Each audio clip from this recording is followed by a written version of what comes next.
CBS Radio Mystery Theater presents...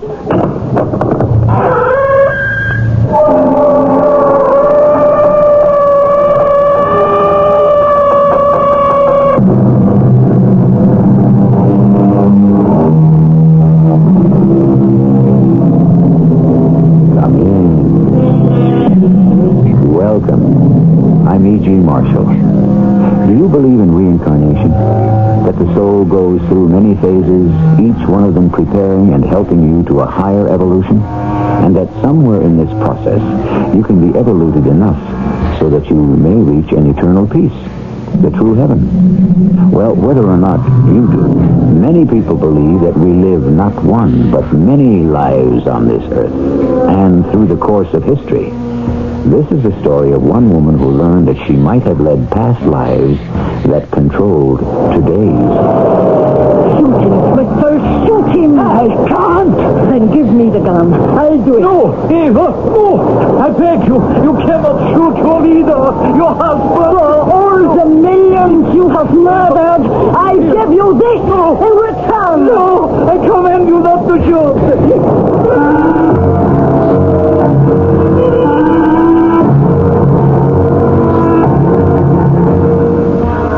Our mystery drama, The Winds of Time, was written especially for the Mystery Theater by Ian Martin and stars Carol Teitel and Bryce Bond. I'll be back shortly with Act One.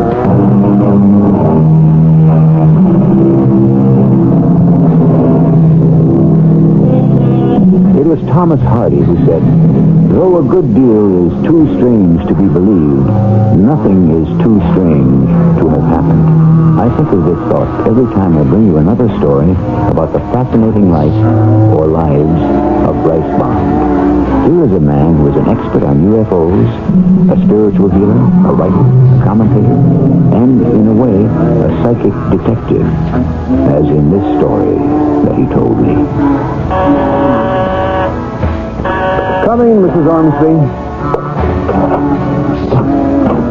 Mr. Bond? That's right.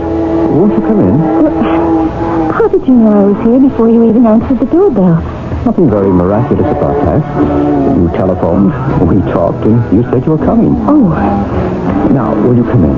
Oh, yes, thank you. Oh, my. You have a lot of books. Oh, I like to know other men's thoughts. May I take your jacket? No, thanks. It's very comfortable in here. Oh, such a nice, cozy room.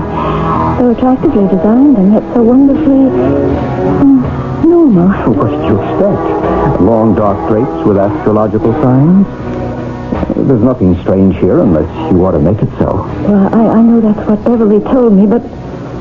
Oh, I'm not saying anything very well. My head... Another of the headache? Yes. The blinding. You have no medication? Yes. But it doesn't work. Sit down a minute. Please. In this chair. I think I'm going to have to. Just sit back. If you tell me to relax, I'll scream. I won't tell you. I leave that to the powers far beyond me. Now, I'm just going to lay my hands on the back of your head, and your neck, and the shoulders. It won't do any good. It won't if you fight it. Can you feel anything? Yes, a sort of very gentle vibration. It's soothing. So, we have a beginning. Now, while I'm treating you, suppose you tell me some more about yourself. First, you're nice. But the headache... Well, how much did Beverly tell you? That you had 2 children, that you were married. Separated. Just relax. I knew you were considering separation. I didn't know what had happened. How could you? It was only yesterday. I'm sorry. I'm not. I was only ruining Bill's life and the children's. Thank heavens you wanted to take them. Give them a chance. You don't give yourself the same. I don't see how. Try not to be so tense. Let the force flow in. I know about the migraine headaches as they have been diagnosed.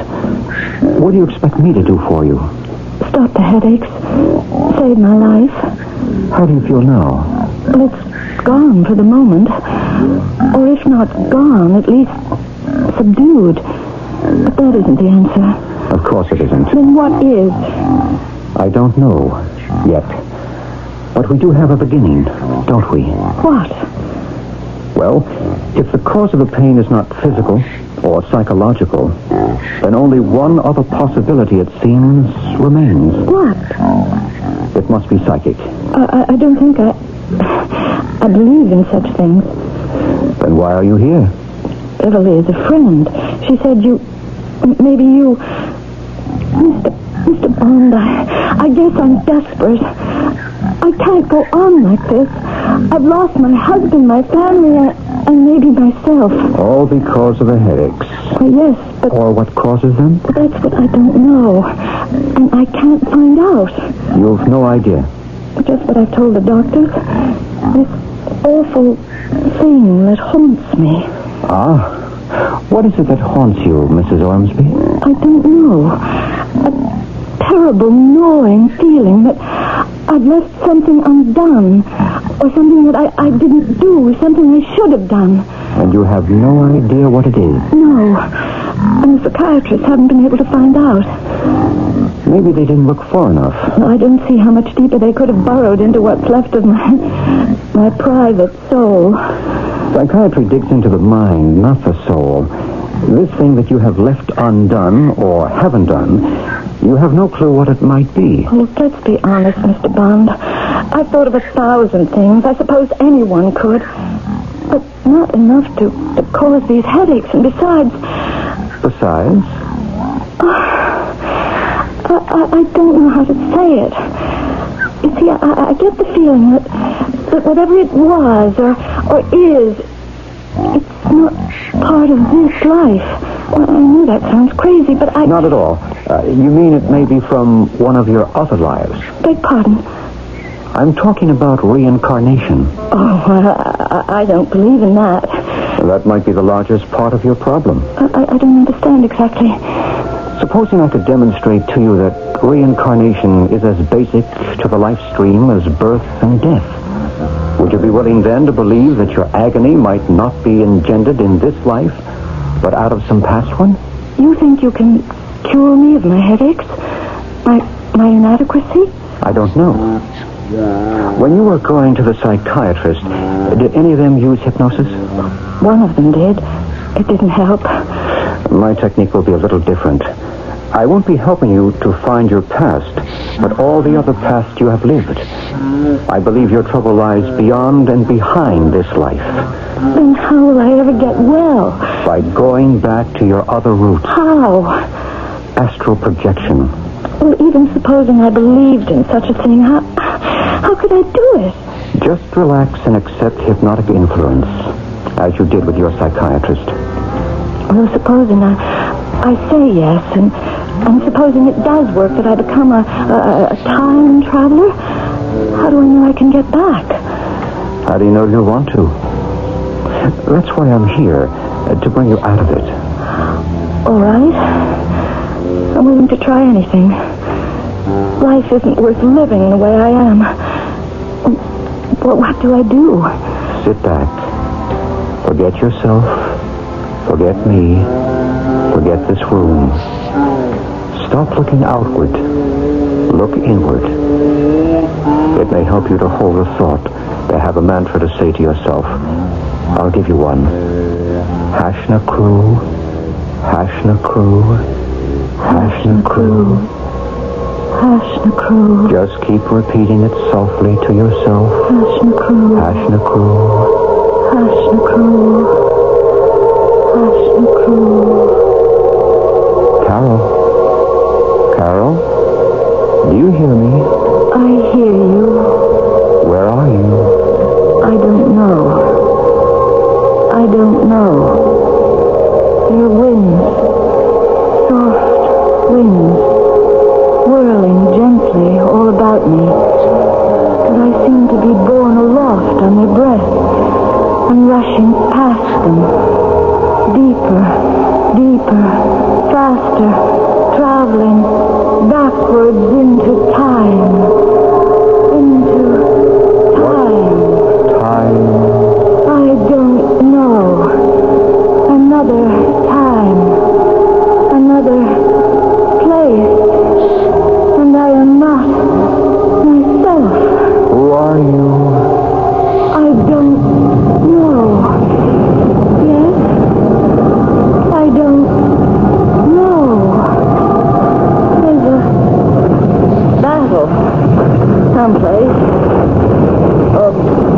gunboats, lobbing shells across the river. I know the name of it. It's Lit Creek. The gunboats are the Tyler and the Lexington. I'm lying on the south bank. And now I know where we are. Pittsburgh Landing, 1862, before the Battle of Shiloh and the war between the states. And who I am? I'm Lieutenant Harry Buford, and it's just before sunup. Hold it, or I'll drop you. You can drop your pistol, Lieutenant Buford. It's only Sergeant Rudd Crowder. What are you doing beyond the advanced picket line, Sergeant? Looking out for your rear end, little dandy. I don't like that name. It's what you got. The men don't mean nothing bad by it. They admire your guts for all you're pretty reckless. I still don't like that name. What are you doing up here? I told you. Looking after you. What do you scout, Lieutenant? The Federals are regrouping. We got to attack to take advantage of how we scattered them. Why doesn't General Johnson order the attack? General Johnson was numbered among the lost yesterday, sir. Oh, no. Who's in command now? General Beauregard. But we're not ready to attack. We got to regroup ourselves. If only we could figure some way to put a spoke in the Fed's wheel, hold them off long enough to...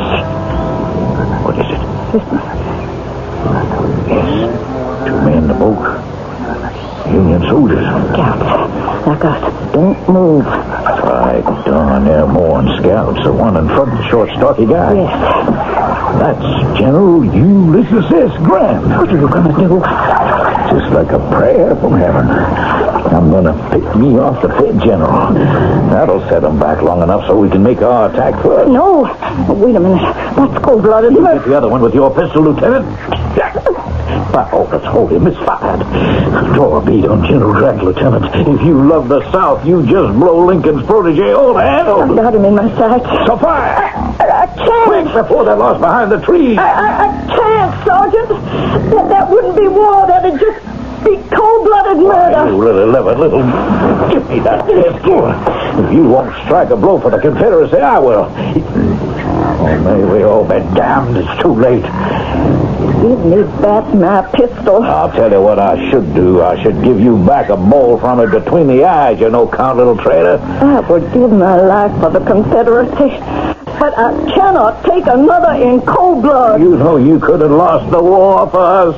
What kind of man are you? Now let go of the pistol. Let go of it. Help me out. Why, you're not a man at all. You got hair clean down to your waist. Here, take your cap and tuck it up. Back up again. No wonder you wouldn't shoot. Who are you, anyhow? My real name's Loretta Janis. Well, it doesn't matter. I grew up in a convent, but when my country was called to arms, a voice told me I should take them up, too. I cut my hair, and I dressed myself in men's clothes, and I volunteered. Who did you think you were, Joan of Arc? I followed my conscience. My sex doesn't matter. What does is I am a soldier. And yet, when it came to the pinch, you couldn't shoot to save the South. What happened, Mr. Bond? Where was I? What did I say? A great deal, Carol Armsby. Did it explain anything about my headaches and my guilt? I made a tape of what we have lived through, or rather you have lived through. Let me play it back for you, and you be the judge. What we have dramatized was recorded on Bryce Bond's tape as Carol Ormsby lay in hypnotic trance. What is it? Illusion? Fantasy?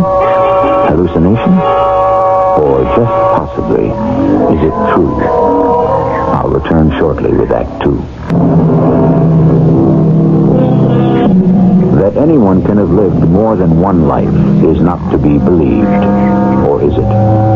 That she could return and see herself living another life is even more improbable, isn't it? And yet, there are at least 15 species of life on Earth from prehistoric times. The plain horseshoe crab is one. A man in Bogota is still alive at 167. The miracle of Lourdes still exists and has never been disproved.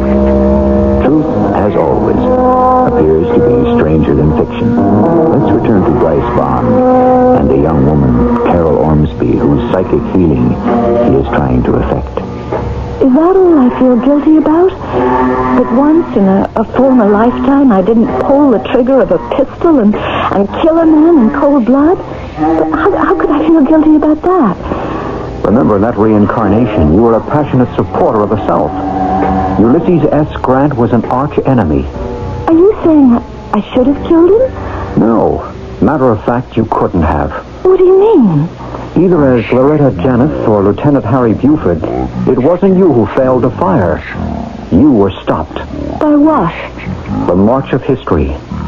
General Grant was destined to win the war and later become President of the United States. To change that would have to change everything that happened in the whole world. And none of us would be here now, neither you or me. So it wasn't my fault. Of course not. And I should have no guilt feelings about what happened near Pittsburgh Landing, even if it never happened. Oh, it happened. You were there. But no, in this case, there was no guilt. Well, then, why hasn't this terrible headache gone away? Apparently, we haven't found its source. But you promised that I would find the cause in the past. I suggested it could be found there. We just haven't found the right reincarnation. Well, then let's do it right now. Well, if you're up to it. But where do we go?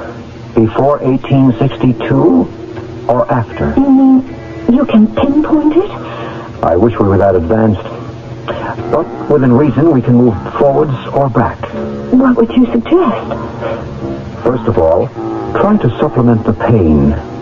Push it as far in the background as you can. To reach the end, we must rise above the pain. I'm trying. Let it all flow, soothing and strengthening you. Soothing me? For the journey. What journey? Backwards again, on the winds of time, to that former life which haunts you today. But where am I going? That is up to you. Don't leave me alone. I must.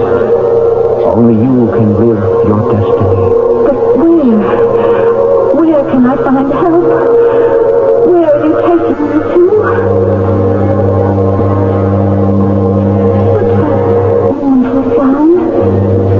It's a foghorn, of course.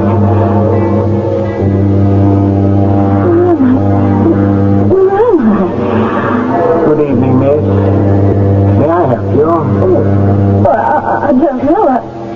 Where am I? Where are you? In London, of course. Well, I know that. I mean, there's a fog and all, and being new here, you know, I got myself proper lost trying to get home. Where is your home? Oh, well, it's not home exactly. That's Manchester. See, all I have here in London is a room in a boarding house. May I inquire the address? Well, it's 453 Cranbourne Gardens. That's not so terribly far. May I escort you there? Well, I don't know. I mean, I've never met you before. Forgive me, miss, for being so forgetful. Allow me to introduce myself. My name is John Druitt Montague. May I inquire your name in return? Oh, yes. Well, it's Jeanette.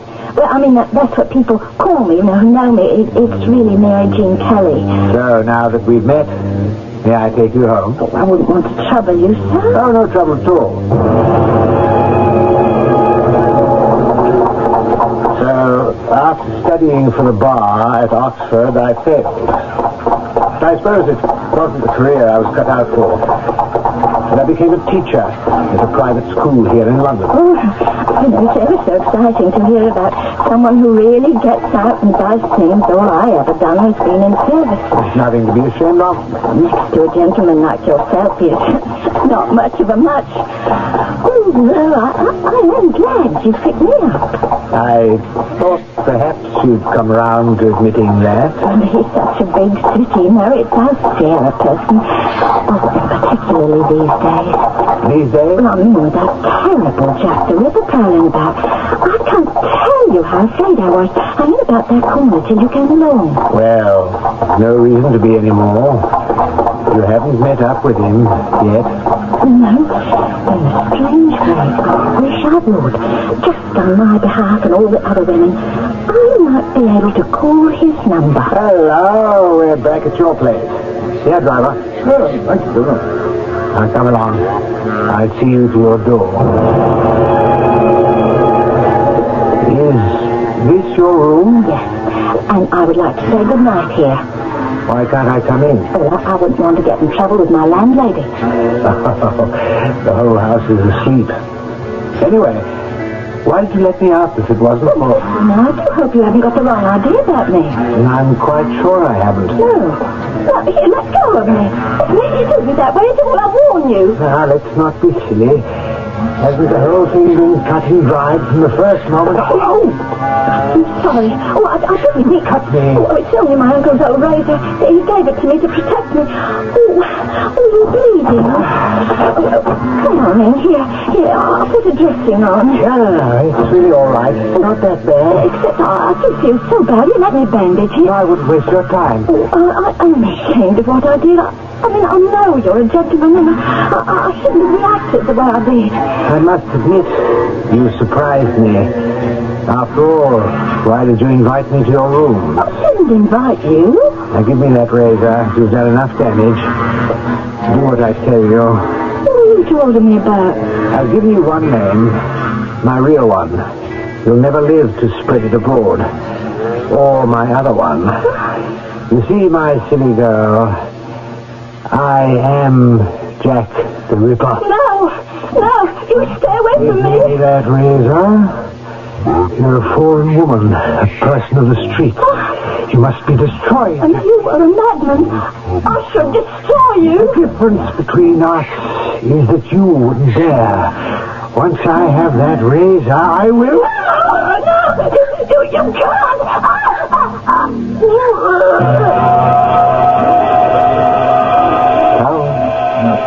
Carol. Yes. Are you back?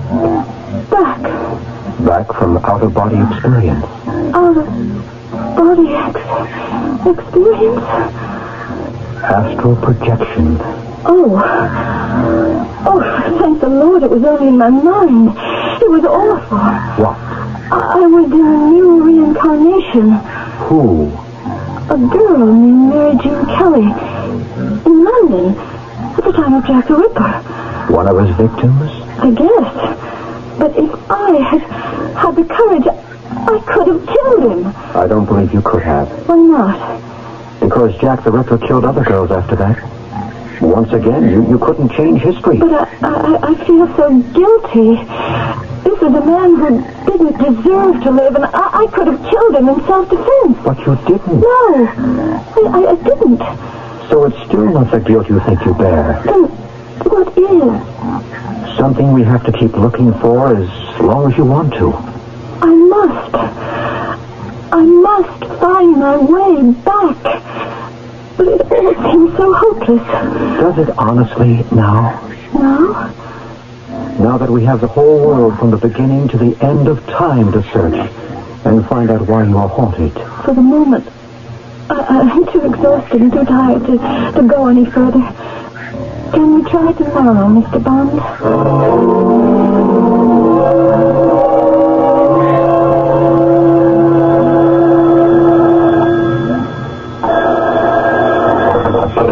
Hello?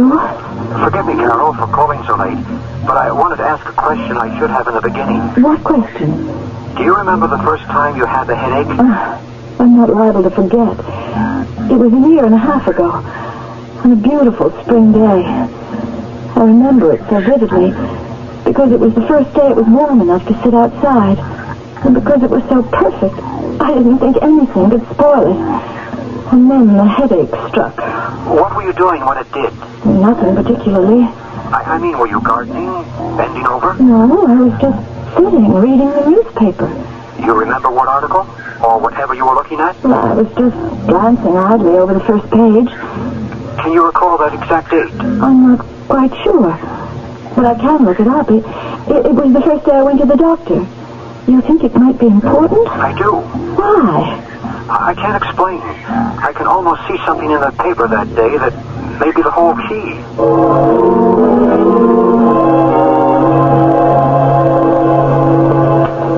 This is just a photostat, of course, blown up from the microfilms at the library. This is the newspaper you were reading that day. Is it? I don't remember. Oh, yes, of course. The date is right. But you don't recall exactly what article may have caught your attention? No, I think I was just scanning the headlines. It wouldn't have been this story by any chance. Did Hitler have the last laugh after all? What does that mean? Well, it's a story about a fabulously rich man in Brazil who lived for the last 30 years a sumptuous and scrupulously protected life, tended to and worshipped by a whole private retinue. He died quietly in his bed, and his body was spirited away to be cremated by his loyal supporters. Many people apparently believe that man could have been Adolf Hitler. But Adolf Hitler committed suicide or something, didn't he? On April 30th, 1945, with his former mistress and wife, Eva Braun. But what does that have to do with me? I can only follow my ESP. I believe it does. I want to send you back to 1945 and let you find out for yourself.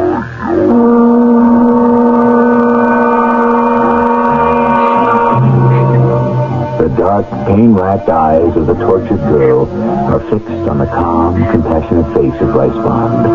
In their agony, they are a call for help, to which he is trying to respond. But what dangerous, uncharted waters is he asking her to sail? And at the end of her voyage, is there any hope that psychic help will succeed where medicine and psychiatry have failed? I shall return shortly with Act 3.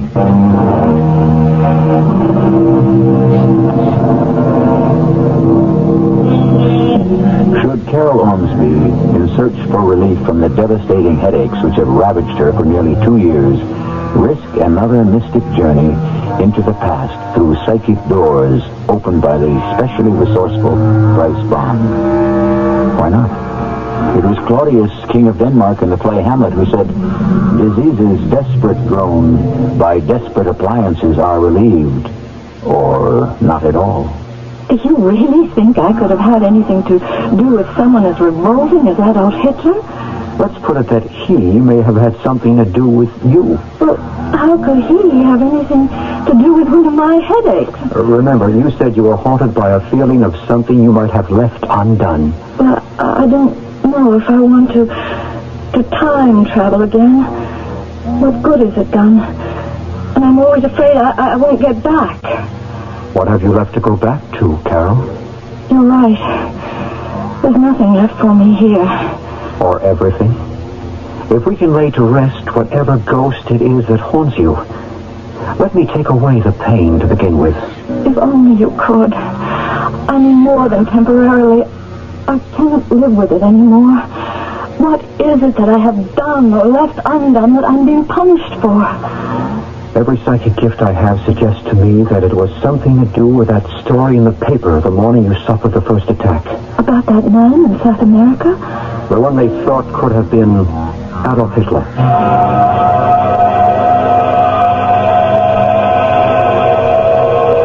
Carol, do you know where you are? No. Just a vastness. A nothing. A place between places. And I'm floating. I can't move. There's a tide running somewhere. Or a wind. A steady breeze carrying me like a leaf. It's very still. Not a sound anywhere. Except, wait. There's the sound of guns and bombs falling. And people are dying. And it's like the end of the world. A thick thundering. Is it not where it come from? does it come from? Why would you ask yourself a question like that, Eva Braun? It is your own fate. Castademeron, the twilight of the gods, just as the Führer promised it would be if he failed. And he has failed, and gloriously. Even Adolf, even that colossal ego has to face it at last, as soon as he gets up enough nerve to commit suicide as he promised. Here he is at last. Oh no, it is his double, his standing, poor little Fritzl Seifendorf. What is it, Fritzl? Der Führer, he told me to come in to be with you. Where is Adolf? I don't know. Talking with others. What is there left to talk about? I don't know, Eva. I'm afraid. We are all afraid, Fritzl. None of us wants to die. Why must we die? Why must I die? I am not political. I don't care about war or the Third Reich. Was it my fault God has shaped me to look like him? If I had known in the beginning, I would have shaved off my mustache and all the hair from my head. Did anyone know this house painter would almost rule the world? Even the English, and the Americans did not believe it. Hush, Fritzl. There is no reason for you to die. You don't bear any guilt. You were forced to be what you are. How could anyone like you ever have gone willingly with a beast like him? Oh, I'm sorry, Eva. Even though I am sick with fear, I have to say it. I have to speak some little truth. It's all right. I wish the truth about me could be known. What truth? That Eva Braun may have been Hitler's mistress, and in this last moment his wife, but she was always his enemy. Enemy? But you must not say that. You think I have to be secret anymore? From the beginning, I have worked for Germany against this madman who has destroyed my country. I have been part of every plot against him. Oh, I thank heaven I have known enough to destroy some of his worst plots. Hitler, do you want to live? Oh, yes.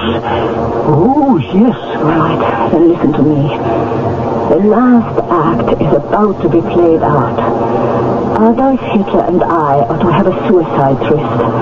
I will die by poison. He will kill himself by pistol to his mouth. Oh, no. Only it is not Hitler who is to die this death. It is you. Me? He will shoot you, poison me, and we will be found as suicides. What can I do? The Führer will be here any moment. He will come alone. After we both are dead, he will escape by plane. There are plans to smuggle him to South America and safety. He has millions waiting there to keep him for the rest of his life. We must keep him from getting there. No, but how? The pistol with which he means to shoot you. You must distract his attention long enough for me to get it. And then? I will see that he will die as he planned. The real Adolf Hitler, not you. Then you and I will escape, me pretending to actually be the Führer. You can escape, not me. Why not? The poison is already in my blood. I can feel it working. There is no escape for me. My country is dying. As you can hear, I must be sure that the man who brought it to its knees will die with it. But Frau Hitler, Don't worry about me, Fritzl. I have been in all this with my eyes open. You were dragged into it unwillingly. Only one person can escape. Help me to make sure the Führer dies. Then you take the chance alone. Oh, the sick Führer. Don't be a fool, Fritzl. There is no victory left. Only death. What is wrong, Eva? poison. You have taken it already. I couldn't bear to see you die, Adolf. Take me in your arms. Say goodbye. Wiedersehen, Eva. I'm glad I did not have to... What are you doing? Let me go! Fritzl, get his gun. I have it, man! Help me here! Shoot him quickly. I can't. Then give me the gun. I'll do it. No, Eva, no, please. You can't shoot your leader, your husband. For all the millions you have murdered, I give you this in return. I am your Führer. I command you not to shoot. No, I can't. Carol. I can't. Carol. It's still murder no matter what he's done. I can't kill him in cold blood. Easy, Carol.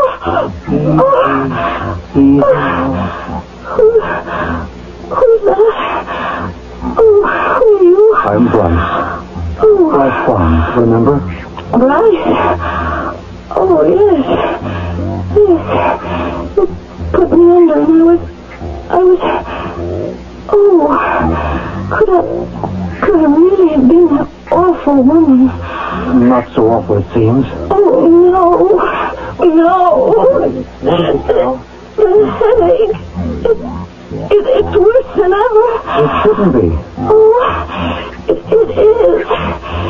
If I was Eva Braun in the former reincarnation and I let Adolf Hitler escape alive, I deserve whatever agony I have to suffer. But you didn't. I must have.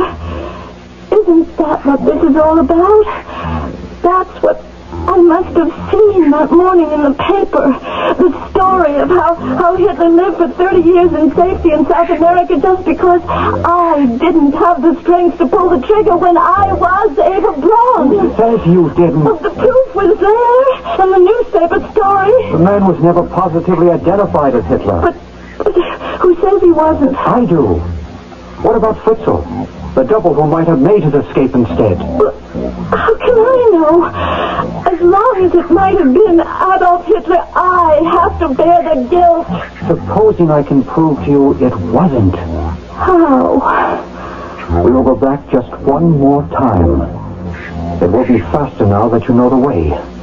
Remember, Carol, when you were Eva, you were dying. Let me help you search in the last shattered moments of that life. I'm afraid to go back again. Don't be. Just this one last trip. So that at last you can put the headaches aside and find your life again. Let your eyes be heavy, heavy, heavy. Can you hear me, Carol? I hear you. Where are you? In a place. Between places. Neither here nor there. In the void. In the void. Listen. There's nothing. No sound. But the rush of wind. No. I'm wrong. I'm back there. Again. In the bunker with Adolf and Fritzl and me, Eva, with the gun in my hand, just as that last bomb exploded above us. I command you not to shoot in the name of justice. You did it. You killed him. I didn't. It wasn't me. One of the bricks hit my hand and the gun just went off.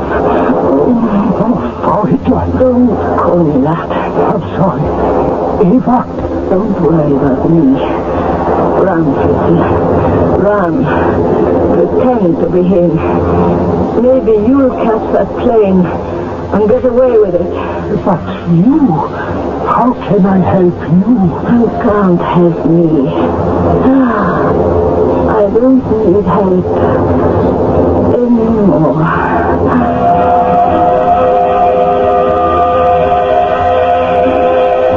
So you see, Carol, Hitler did die all those years ago in a bunker under the Chancellery in Berlin. And so did Eva Braun. Yes, a poison. Not fully aware that she had finally brought retribution to Hitler. But how? How could I shoot this time? Because this time you didn't change history. You made it. Well, that's the way it could have been. How's your headache now? It's gone. Gone. As if it had never been. I feel like myself again. Have I really been all those people? Is reincarnation a fact? That's something else that only you can answer. We are what we believe. But you've been through enough. Why don't you put it aside for the moment? I think I will. I'm going to be too busy picking up the threads of this life to worry about any past one.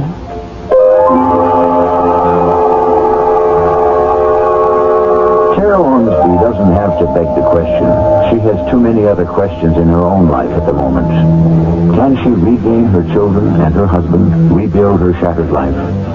Bryce Bond doesn't have to question. He believes.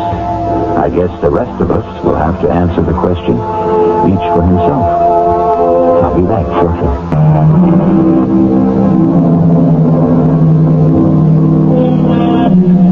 To wrap up today's tale, the best of all sources would be, surprisingly enough, Elbert Hubbard.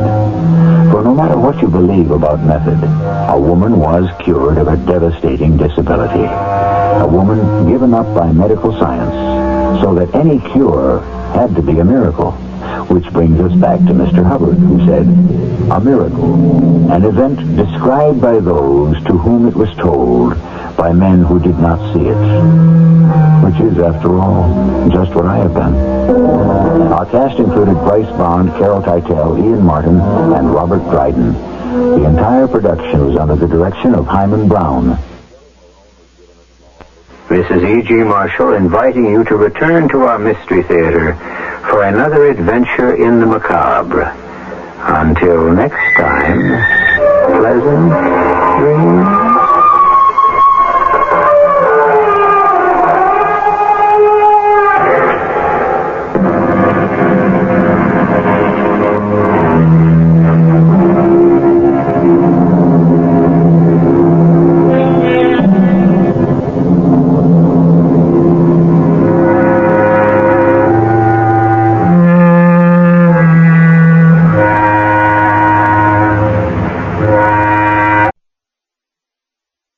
The CBS Radio Mystery Theater presents...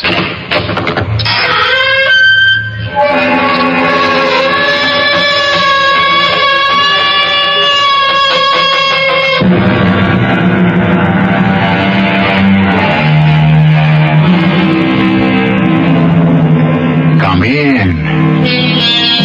Welcome. I'm E.G. Marshall. A famous historian once said, all the historical books which contain no lies are extremely tedious indeed. This is because a little lie here and there is supposed to add interest and excitement. Well, never mind what the historians say. We disagree. The little history you're about to hear is the truth, the whole truth, and nothing but. Don't move. Wait, that's a pistol. Your money or your life? What did you say? I said your money or your life. Go ahead, take it. Take what? My life.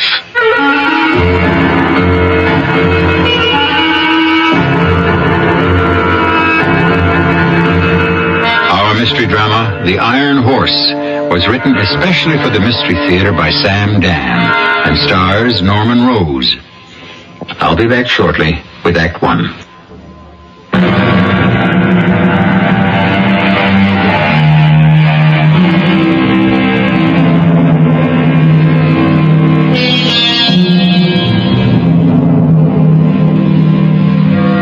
The hero of our story, I say hero, but don't be misled, A slayer of dragons he never was, but he's the best available hero we've got for this particular story.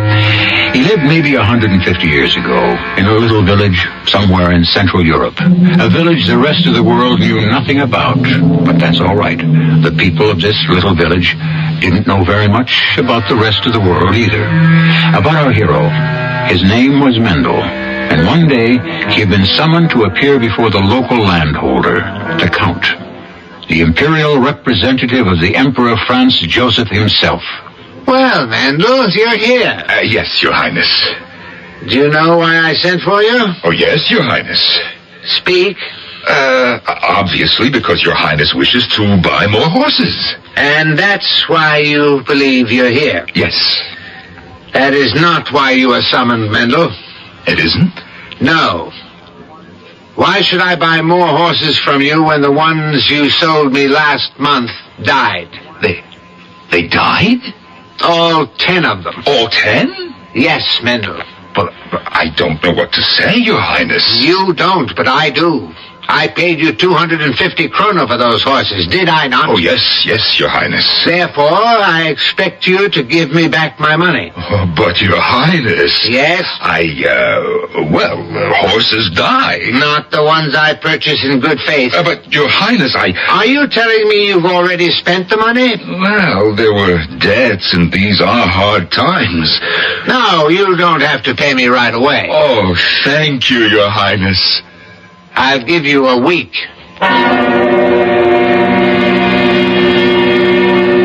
Red Mendel, my dear, dear friend. Good afternoon, Sura. Oh, please, sit down. Have some wine, some cakes. Oh, thank you. You're looking splendid these days. I think we had better get to business. Yes, of course. No doubt you're prepared to discuss the dowry. The dowry? Your daughter Malka's dowry. After all, we have arranged for her to marry my son Avram. Oh, the dowry. Yes, certainly. Why not? Now, about the dowry.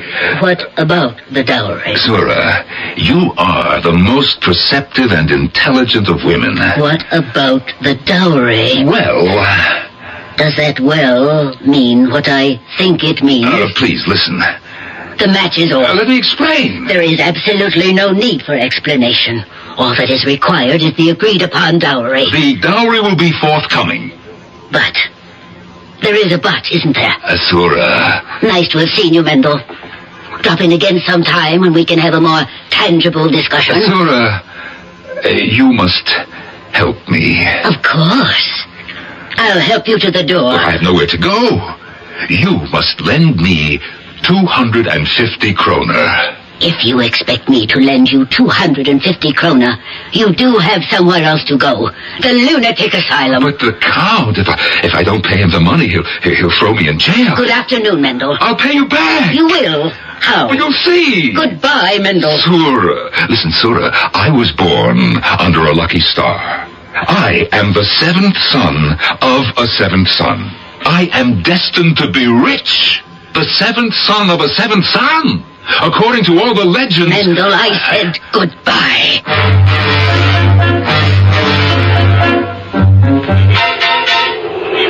Stan. Huh? What? Your money or your life? What are you saying? Your money or your life? Go ahead, take my life. I'm not joking. And I am? Look, my friend, you gave me a choice. I chose. I'm warning you. I don't have any money, so it has to be my life. What do you mean you don't have any money? Everybody has to have something. Nothing. But don't tell me you have nothing at all. Not a copper penny. So go ahead, shoot. Shoot. What else can we do? You have no right to place me in this kind of position. That's all right. This is the best thing that could happen to me anyhow. I give you my permission, shoot. But I can't shoot. Why not?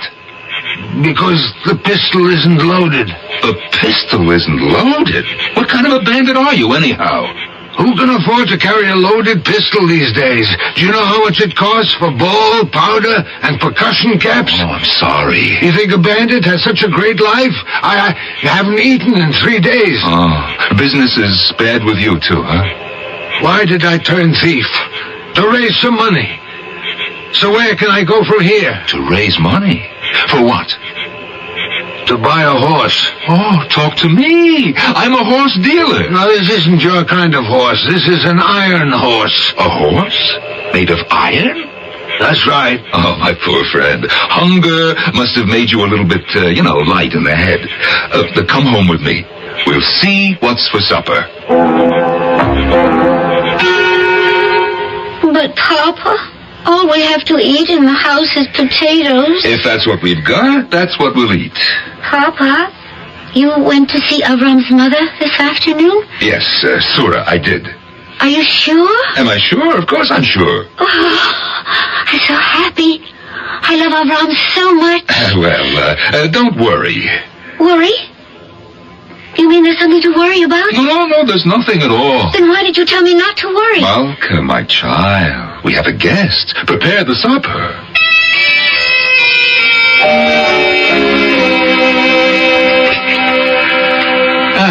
I ask you, sir, was that a meal or was that a meal? It was delicious.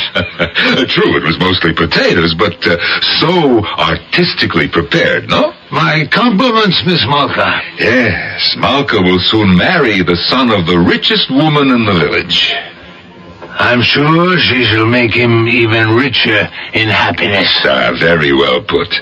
Now, Malka, my dearest daughter, you may leave us. We are about to discuss business. Yes, Father? Charming. And now, sir, about this iron horse. Yes. If only I had 250 kroner.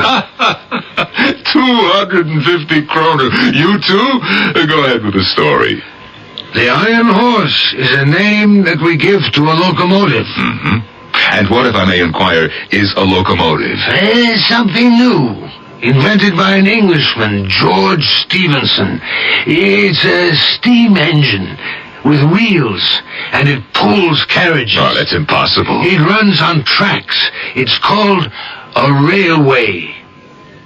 They want to build one from Vienna to Graz. The world has gone mad. They need money, which is why they're trying to sell shares. For 250 kroner, I could buy, in a year, less. It would increase 50, 100, 1,000 times. My friend, I look at you, I look at myself. We were born to be fools. I listen to you, and my pulses pound, my blood races, my hopes rise to the skies, and very soon are dashed to the ground. But this is the future. You believe you can see the future? In this case, yes. That is your madness. Let me tell you mine. I believe in a legend, an old legend that says, good luck will come to a man who is the seventh son of a seventh son. I am the seventh son of my father, who was the seventh son of my grandfather. Ooh, then you must be a very lucky man indeed. I never had a lucky day in my life. But surely the day your daughter was born, such a beautiful girl. No, I'm talking about practical things. You mean you no longer believe in the legend? Tonight I have forced myself to face reality. The legend says good luck will come, but it doesn't say when. I'm 40 years old. But the Bible says our span shall be 70. You have almost half your life left to live. No. I'm a fool. I see it all so clearly now. What do you see so clearly? I have permitted myself to indulge in a fantasy that luck would one day bring me a fortune. So I waited for it to come instead of going out and working for it. It is written, all good things come to him who waits. Yeah, and thus my daughter is without a dowry. For 250 kroner, we could make her one of the richest heiresses in Europe. 250 kroner. If only I had 250 kroner. Lend them to me, Mendel. I don't have them. Yeah, I know. But if you did have them, would you lend me the 250? Where would I get such an amount? Well, suppose somehow they fell into your hands. Would you lend them to me? Sure. Of course I would. Thank you, Mendel, for a most satisfying dinner and a most encouraging conversation. Remember, you did promise to lend me the 250 krona.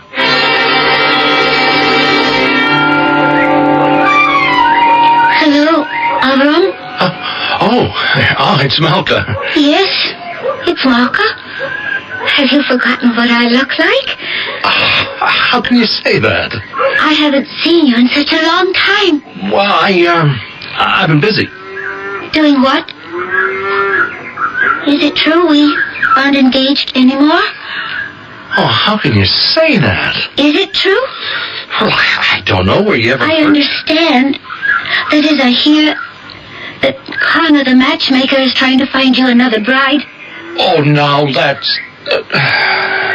Is it true? My mother. What about your mother? She doesn't think... Well, she knows now that your father doesn't have the dowry. Oh. Well, you know my mother. Yes. I always knew your mother. Until now, I thought I knew you. Oh, Malka, please understand. You told me you loved me. Yeah, I do, but that... When it comes to love, there can be no buts. My mother says that a marriage between you and me is impossible. And what do you say? Well, what can I say? You could say to your mother, I love Malka. I did say it, and you know what she did? She laughed at me.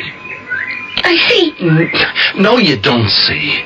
You think I'm a person who simply has no backbone, but that is not true. One cannot go against one's parents. It isn't right. After all, aren't we commanded, honor thy father and thy mother? I won't keep you any longer, Avram. And since my father is dead, I must honor my mother twice as much.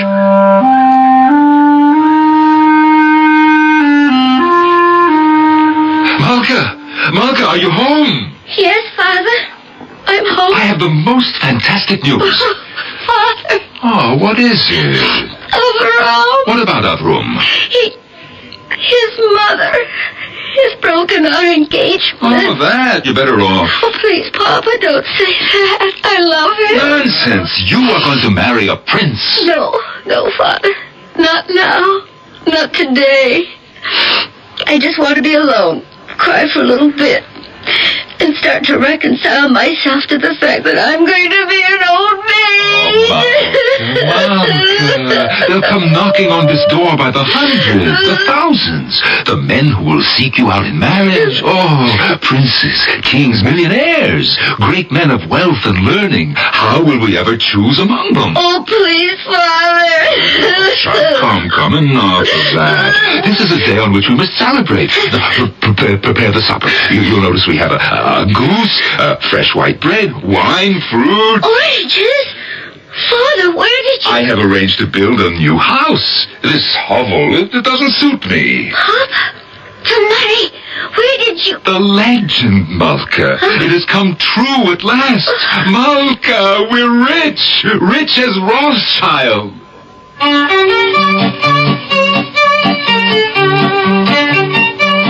Which is certainly rich enough. Legends do come true. Sometimes. And evidently our hero has come into some money, as all the delicious and expensive items on the table will testify. But what happened? And how did it happen? And what does it mean? For that, we must await the second act.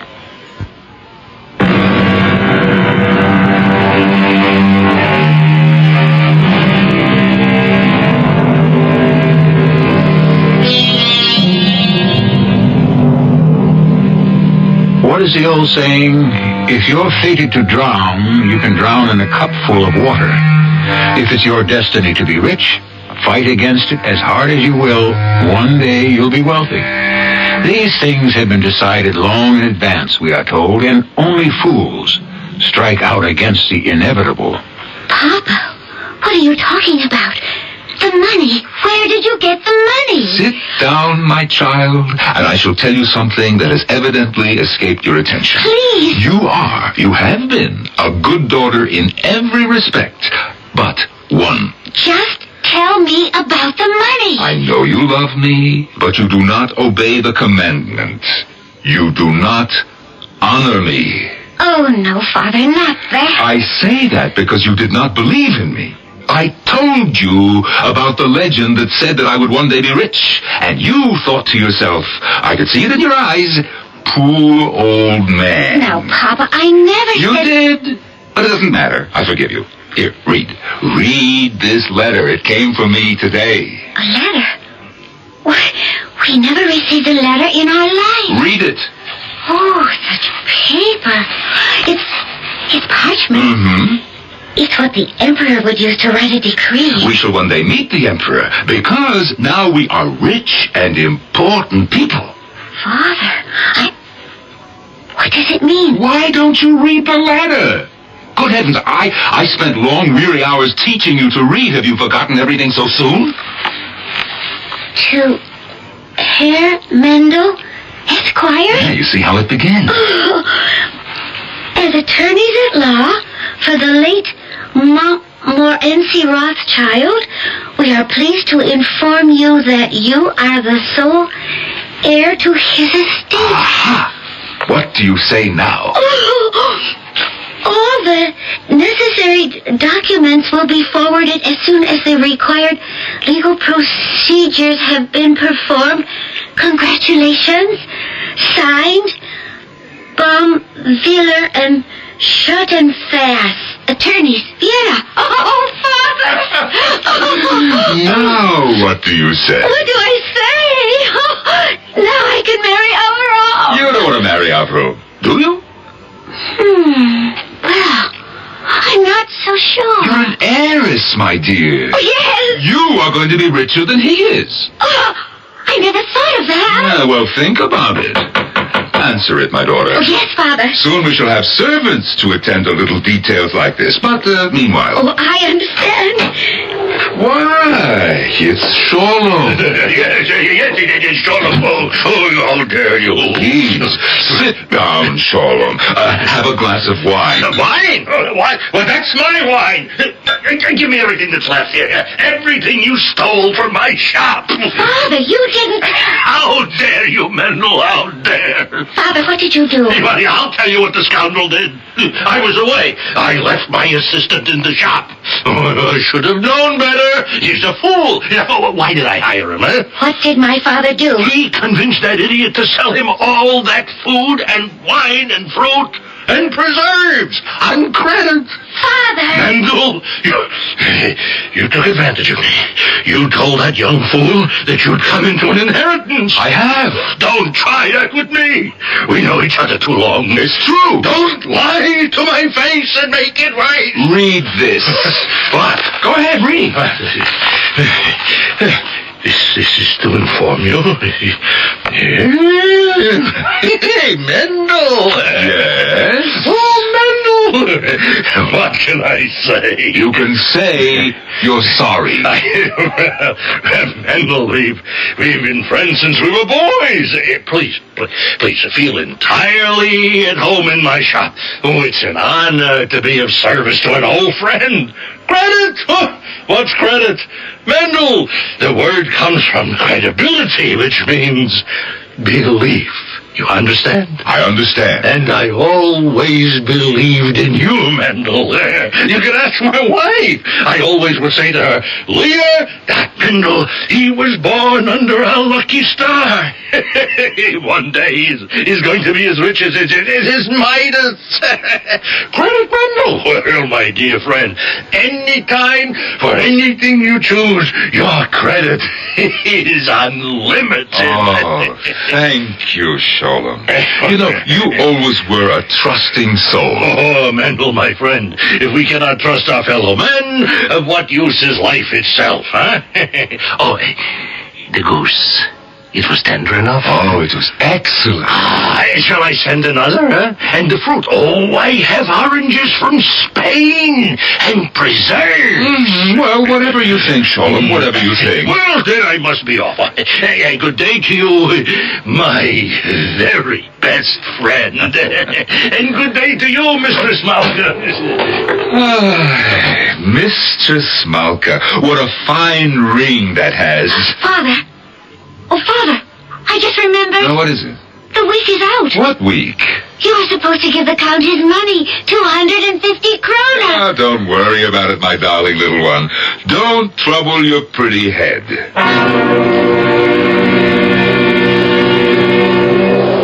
Mendel. Ah, Sura. May I come in? Of course.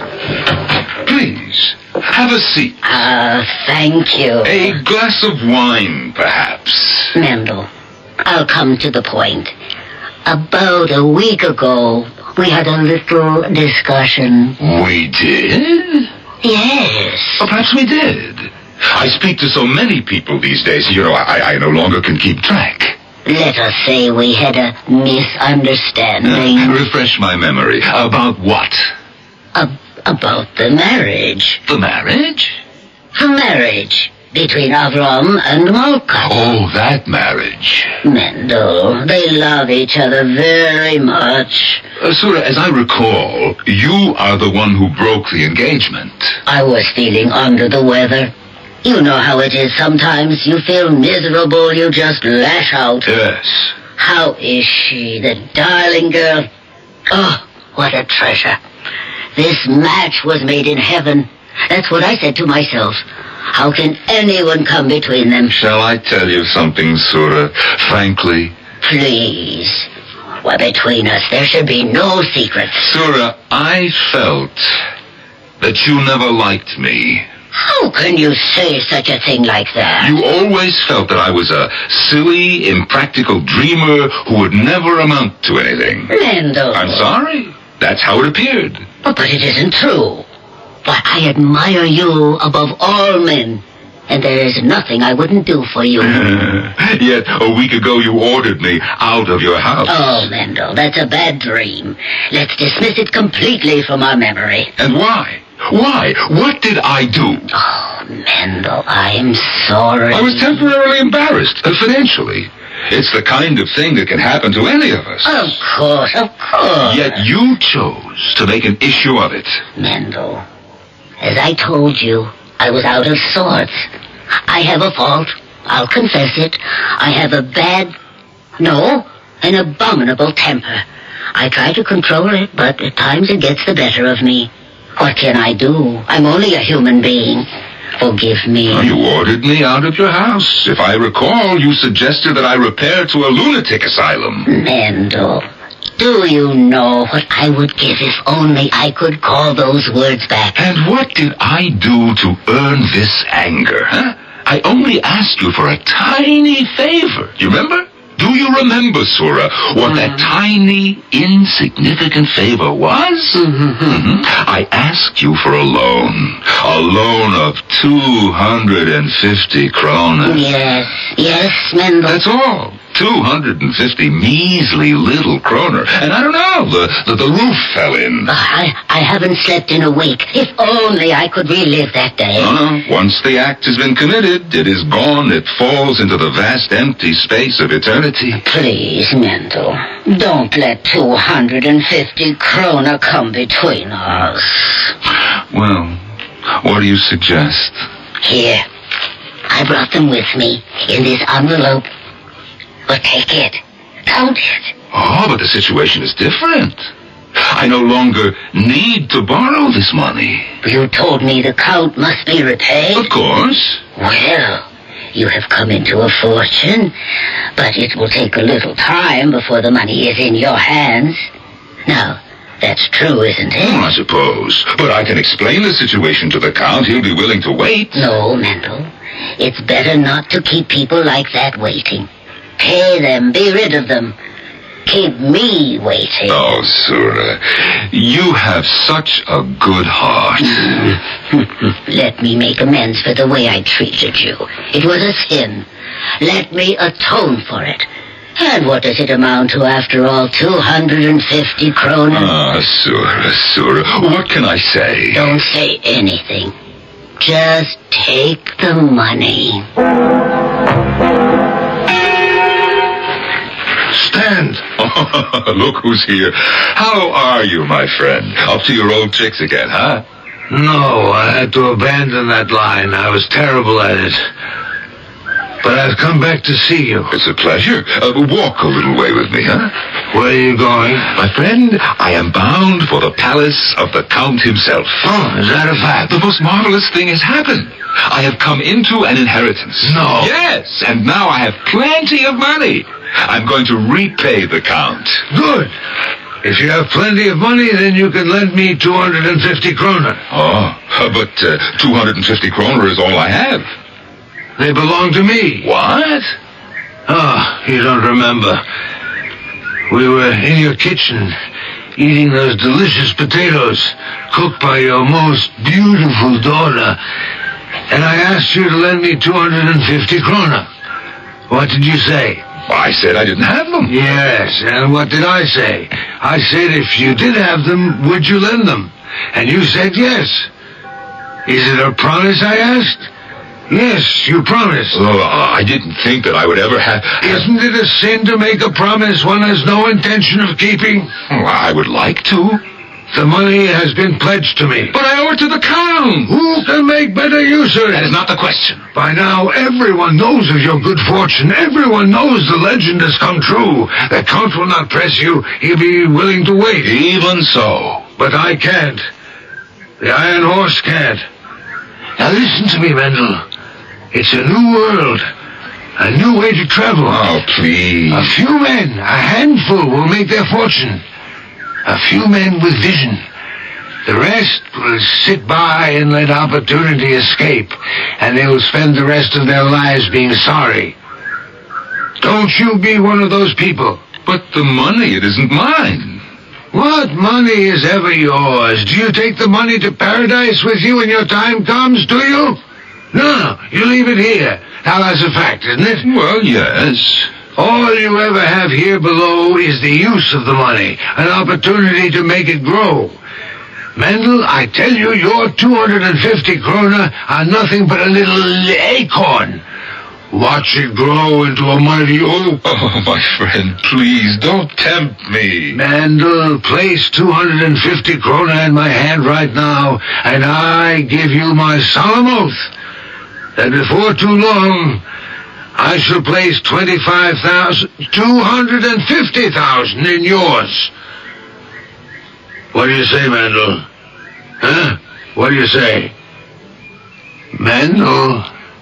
Let me think. No, don't think. Thinking is not for men who have luck. And you are the seventh son of a seventh son.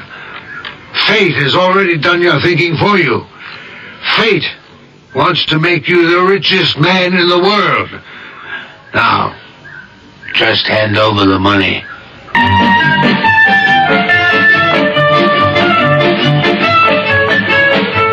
Fate, luck, destiny. When she is in control, shouldn't one ride? You might say, what's the point in being lucky if one doesn't know how to use one's luck? Poor Mendel. Things are happening a little too fast for him, aren't they? But if you think we're moving along now, wait till you see the pace in Act 3.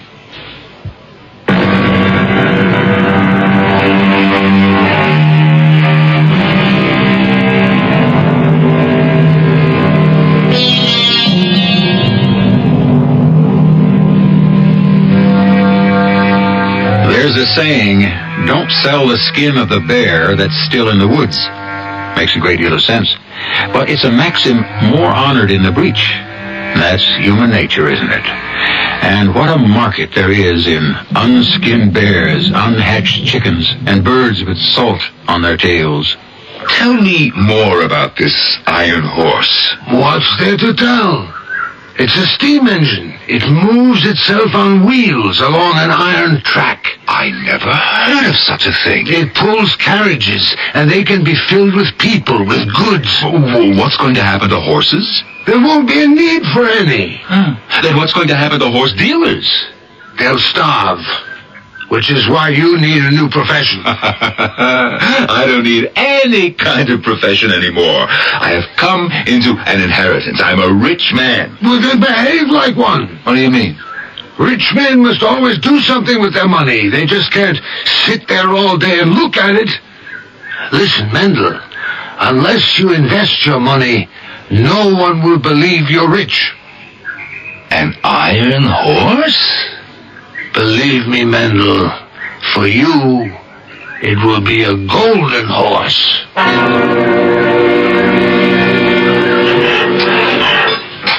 So, my child, how do you like it?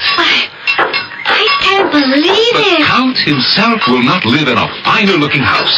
Father, can we afford it? Of course we can afford it. Haven't I come into an inheritance? Yes, but But, we don't know how large that inheritance will be. my child, the man was a Rothschild. Doesn't that tell the story? Why, I suppose so. Now listen, wait here. I want to go inside and talk to the foreman. I want to make sure that he's using the right wood. Hello, Malka. Oh, I do believe it. Oh, yes. You must be Avram. Oh, Malka. Well, Avram, what have you been doing with yourself these days? Listening to your mother, no doubt. Malka, I must talk to you. Oh, isn't that what we're doing now? My mother says your father's, well, he's playing hard to get about the match. Well, that isn't true. He isn't. I am. You? Oh, yes, Avram. Me. Well, your mother officially broke off our engagement. My father has since been entertaining other offers. But, Malka, I love you. With your mother's permission, of course. I've been a fool. Well, I must be going. Goodbye, Avram. It was very pleasant talking to you.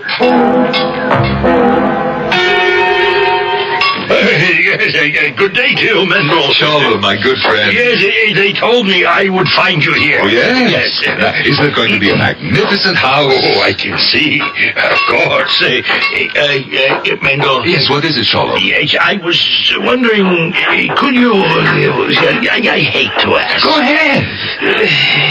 Could you advance me some money on your bill? Oh, my bill? Yes, you see, I have some debts that are, well, they're due, you see, and Yes, I understand, my friend. Well, I certainly have no wish to press you. I just haven't heard from my attorneys yet, that's all. Yeah, but I have to order more goods, and the people who sell to me have to be paid. Oh, it's a mess. Yes, I can imagine. I just can't extend you any more credit at this time.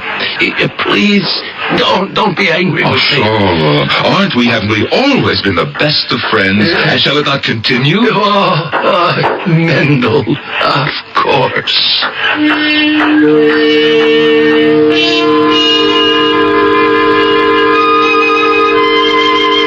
Father? What is it, my dear? I was out to the house. Yes? It's quiet. Quiet? Well, nobody's there. I saw one of the workmen. He'd come back for one of his tools.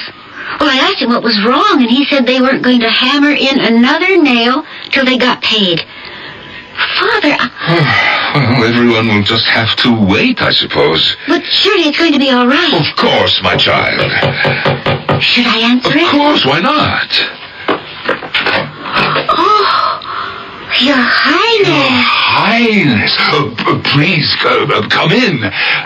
Welcome, Your Highness. I believe you owe me 250 kroner, Mendel. Of course I do, Your Highness, but we spoke about it, I remember. Yes, I remember too. I told you that I had come into an inheritance, and so you very graciously said that you would wait. Yes, I did say that. You, even as I recall, showed me the letter from the attorneys in Vienna. Yes, Your Excellency. I was pleased. I was happy for you. Thank you, Your Excellency. Until I made inquiries in Vienna. Inquiries, Your Excellency?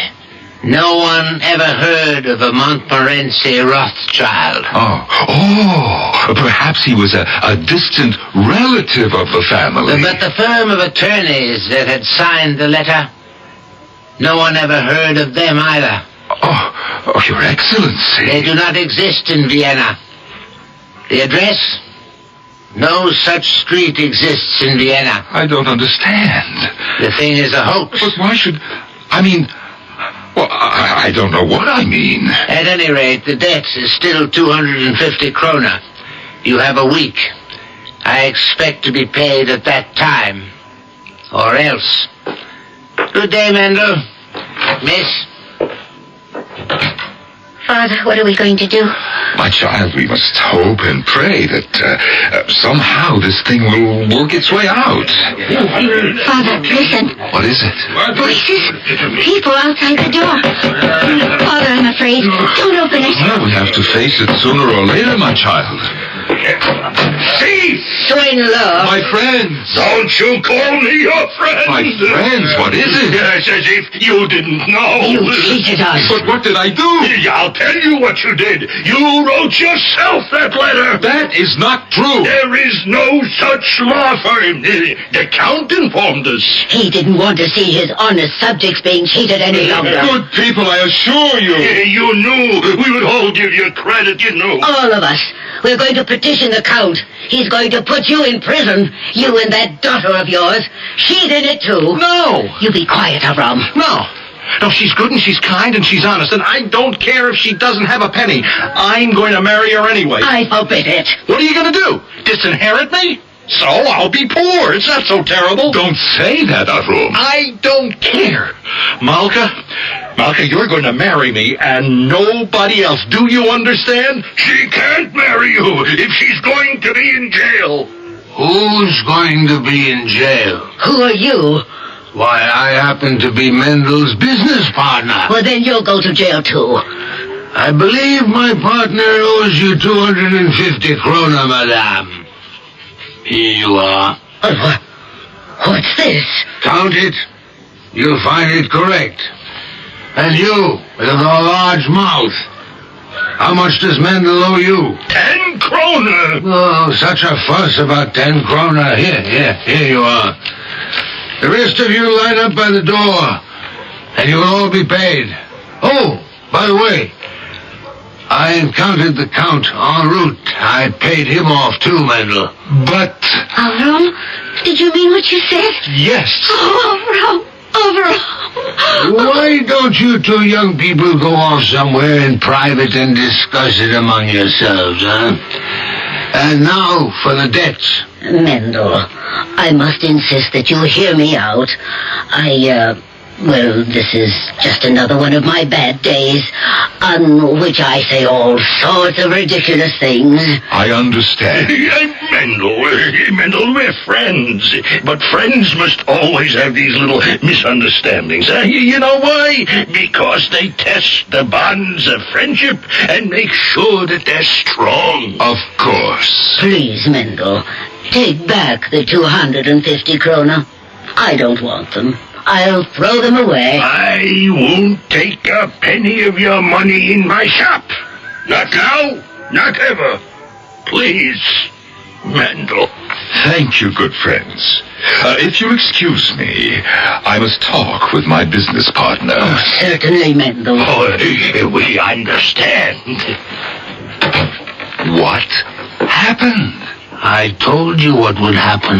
If you put 250 krona in my hand, I would put 250,000 krona in yours. Well, my friend, this is just the beginning. The beginning?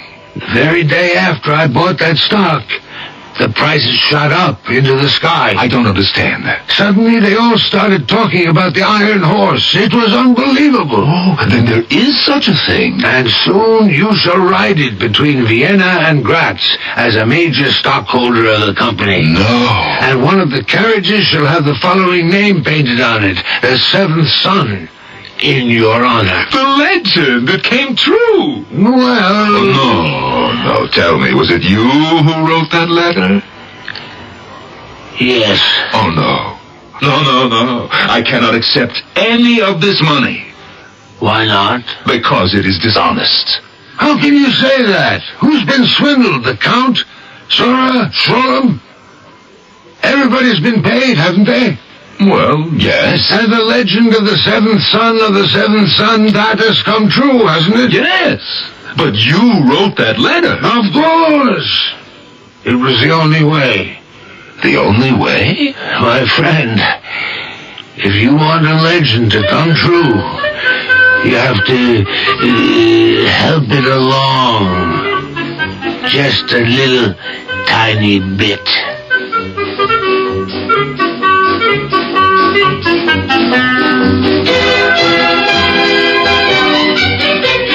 Yes, just a wee small amount. Everything needs a good start in life, even a legend. And so our friend Mendel became a rich and powerful man in the world. His daughter was happy. His son-in-law was happy. Actually, every character in this story was made happy. Now, that's some sort of record for us, isn't it? I'll be back shortly.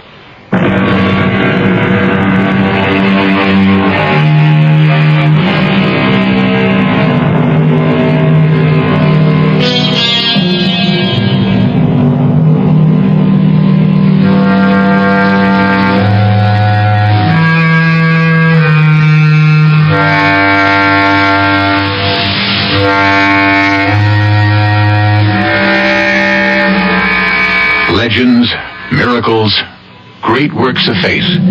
They seem to happen all at once, out of nowhere. And I shouldn't be surprised if in many cases it isn't true. But, of course, there are many things that are carefully prepared. Spontaneity is always most spectacular when it has been painstakingly rehearsed. Ask the average comedian. He'll admit that his best ad-libs are the ones in the script. Our cast included Norman Rose, Bryna Rayburn, Evie Juster, and Robert Dryden. The entire production was under the direction of Hyman Brown. And now, a preview of our next tale. I'm sorry to have put you to all this trouble. Trouble? This could be fantastic. It really could. I'm going to suggest to your aunt and uncle that we take more time and run tests quite scientifically. Is there a place where I could set up some equipment and we wouldn't be disturbed? Well, I'm sure they'll let us use the barn. Now, listen, I know that I can see for miles around. For instance, there's an airport about 20 miles away, I think, and I can see the airplanes on that field and their colors and the hangars and even that red stocking thing that tells which way the wind is blowing. When you see, Jessica, how do you feel? As if the whole top of my head is on fire. There's so much light that comes into my head it almost burns me. And everything is very clear. Clearer than I remember it when I could see with my two eyes. This is E.G. Marshall inviting you to return to our Mystery Theater for another adventure in the macabre. Until next time, pleasant dreams.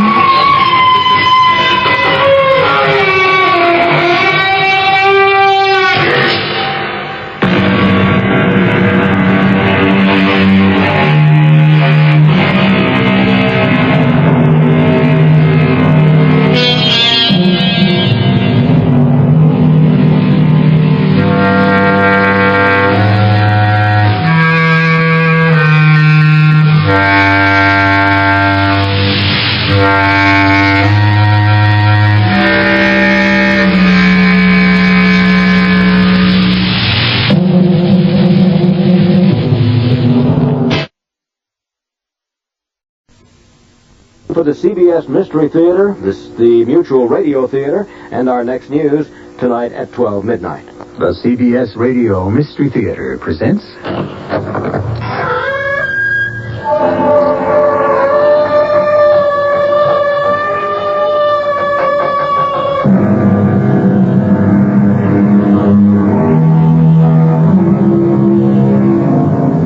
Come in.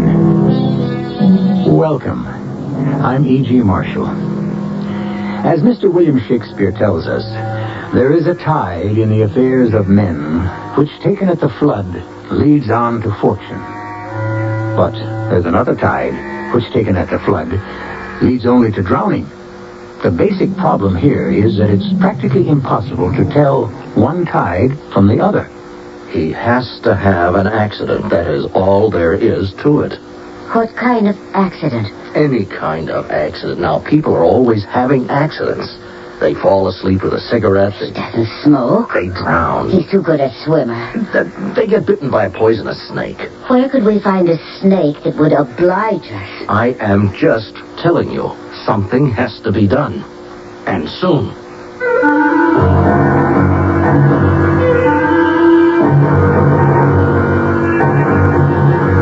Our mystery drama, Laundry Money, was written especially for the Mystery Theater by Sam Dan and stars Larry Haynes. I'll be back shortly with Act One.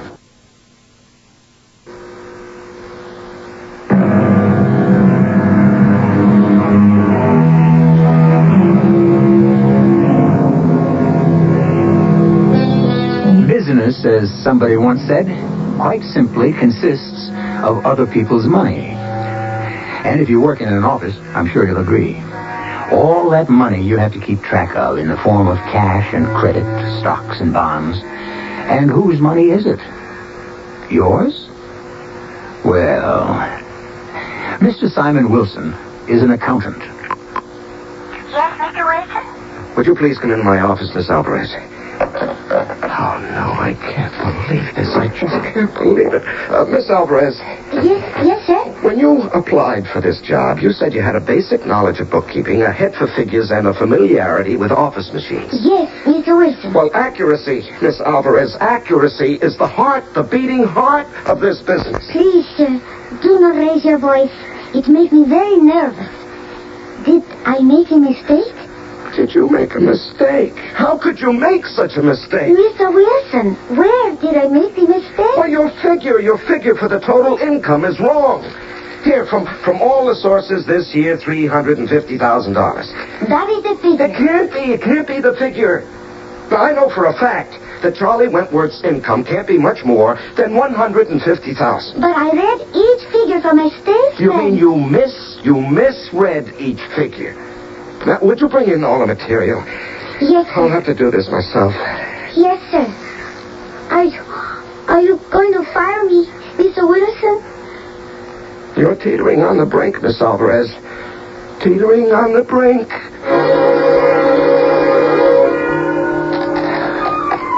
Fees from university lectures, $3,700. Retainer from standard, $6,000.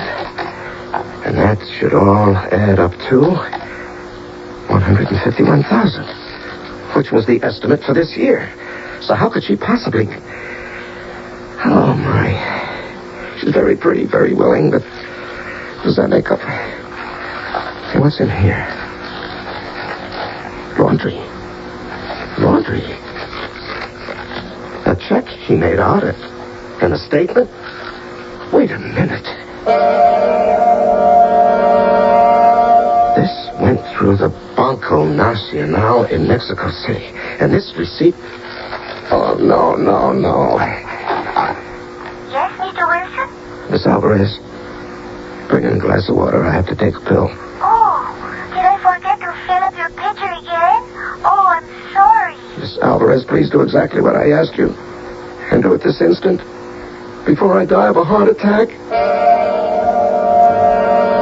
Are you all right, Mr. Wilson? No, I am not all right. This morning, I told you to go to Mr. Wentworth's office and pick up some records. Do you remember? I remember. I also told you that he would be out of town, but the material would be waiting for you. Yes, sir. That is what you said. Very good. Now, explain exactly what happened when you arrived at Mr. Wentworth's office. Yes, sir. His secretary was on the telephone. The tall one with the blonde? Yes, go on. But as I said, she was on the telephone. It seemed to be an important call. That is, important for her. Uh-huh. She was obviously talking to her querido. What? A boyfriend. Oh. I could tell by the way it was going that he was ready to say to her, adios. Yeah, but Miss Alvarez, I am not interested in Mr. Wentworth's secretary's problems with her boyfriend. I tried to interrupt. I tried to say, the taxi cab is downstairs waiting. I tried to say, Mr. Wilson requires the papers at once. Well, finally. Yes, finally. She looked up from the telephone at me. The tears are running down her face. Now, Miss Alvarez. She says to me, what do you want is on his desk. So, I go into Mr. Wentworth's private office, and on his desk is a large envelope. I say to myself, oh, yes, it is this. And then I notice on the floor, near his chair, another envelope. Another envelope? Mm-hmm. This brown one? Yes, this brown one. This brown one on which is written laundry? Oh, is that what has been written there? Laundry? Yeah, Miss Alvarez, why did you pick that envelope up from the floor? Why didn't you just put it back on his desk? Why did you have to bring it here? Because the blonde secretary, who is troubled with her boyfriend, she said to me, what you want is on his desk, no? No? Yes, if that's what she said. Therefore, since this brown envelope is obviously falling off the desk, it was part of what I wanted, no? So, I brought it with the other one. You brought it with the other one? Do you know what was inside? Oh, some checks and some statements. Do you know to what they referred? No, I only added the amount. You only added the amounts? Yes, sir. And now, Mr. Wilson, will you show me, please, where I have made my mistake? Miss Alvarez, please get out of here. Oh, Mr. Wilson, are you going to fire me? You're standing on the edge of the ledge, Miss Alvarez. The edge of the ledge. He's in the laundry business. He washes dirty money, Ramona. You don't believe it? Oh, why shouldn't I believe it? I have the evidence right here. Now, I can trace the progress of at least $200,000 worth of illegal cash. He uses his position as a reputable attorney to sanitize this filthy money. Simon, dear, you must not get excited. Here is a man, my closest friend. He has a whole secret and illegal life. My darling, I must say it doesn't come as a complete shock to me. I never really liked Charlie. Ramona, do you realize Charlie is actually tied in with the underworld? Yes, without a doubt. Oh, well, I don't know whether to go to the DA or the FBI. Oh, why would you want to go to either of them? Well, here a man is not only doing something immoral and dishonest, it's also illegal. Now, I have a duty as a citizen. How can you even ask me such a question? Because I'm your wife, and I love you. And I'd rather have the presence of a living husband than the memory of a dead hero. Oh, now, listen. No, dear. Do you want to take on the underworld? Oh, please, don't dramatize this. Well, you have evidence that could not only destroy Charlie Wentworth, but also many important people. They're monsters, racketeers. They should be destroyed. Simon, crime is one of the major industries in this country. It's a highly efficient machine. Charlie Wentworth is just a cog. Well, I still say Don't say anything just yet. You expose Charlie, and your life is in danger. Ramona. They may not kill you. Oh, they can destroy you in other ways. No, Ramona, I know everything you're going to tell me, but there is such a thing as right and wrong. Well, let's do what's right for you and for me. We're not even 40. We've worked very hard. We're starting to get somewhere. We're in the prime of life. We can have so many more wonderful and exciting years. Well, maybe it can be done quietly. Well, you would still have to go to the police. Now, darling, promise me you won't do anything, that you'll think about it. Really think about what it could do to our lives. All right, Ramona, I can promise you that. Simon, I know how honest and straightforward you are. I hope you won't think less of me because I said certain things just now.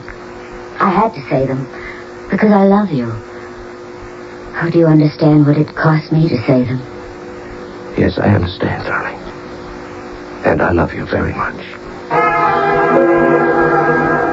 Hello, Charlie. Ramona. Well, what a pleasant surprise. I'm supposed to be at a dance class this evening. How much time does that give us? Charlie, he knows. You mean he knows about us? He knows about you.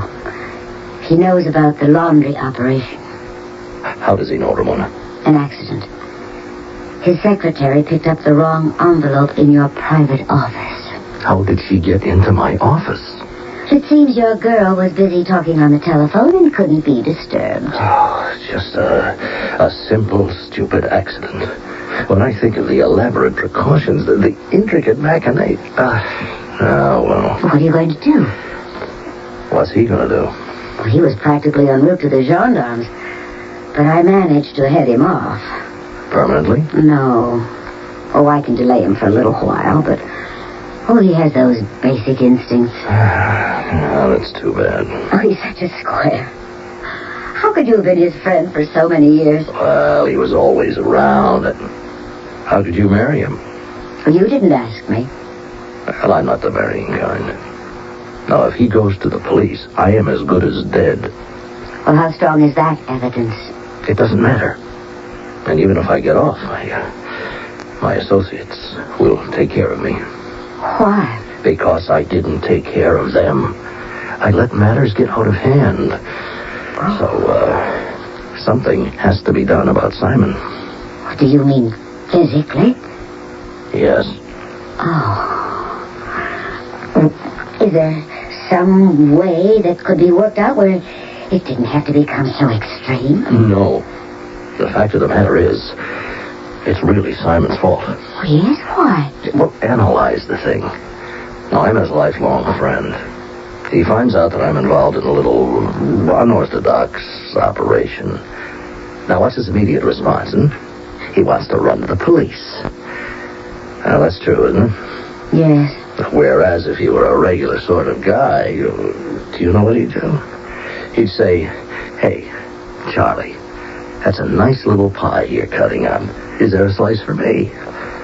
Of course, I'd cut him in. Why not? There's always enough for everybody. Realistically, he has only got himself to blame. Charlie, how is it going to be done? How? We have specialists. Well, I better be getting back to my dance class. He might stop by to pick me up. Yes, my dear. You get back to your dance class. And I have some work to do.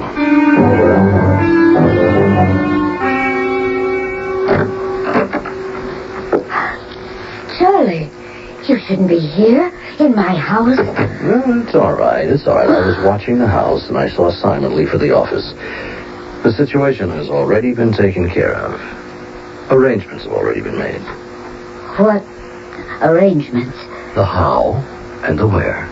Oh, why do I have to know all this? Because there's something you'll have to do. No, don't count on me to do anything. You said you have professionals. Why do I have to be involved? Because it can't look like a professional job. Now, why should a man like Simon Wilson be the victim of a gangland killing? They'll wonder if he'd been involved with anything. They check out his clients, and there may be some extremely vague suspicions about me. Now, this would generate some heat. Well, what do you expect me to do? Well, there has to be an ordinary, everyday look to this. Now, suppose a store were being held up while Simon was in there, and the apparently trigger-happy gunman just shot the place up. I still don't see how I can do anything. Tonight, at 11 o'clock, you're going to get a craving for some ice cream. But I don't care for ice cream. Candy, cake, it doesn't matter. The only store that's open at that hour in this neighborhood is Jack's Market. Now, all you have to do is just send him out of the house at 11 p.m. It'll take him 4 minutes to drive there. And by 7 minutes after, there won't be any problem at all. Suppose he doesn't want to go. How can Simon refuse you anything? It has to be done. Remember, tell him what you need and where to get it by 11. He leaves, and it's all clear. Ramona, you have to do it. Do you understand? Yes. Yes, I understand.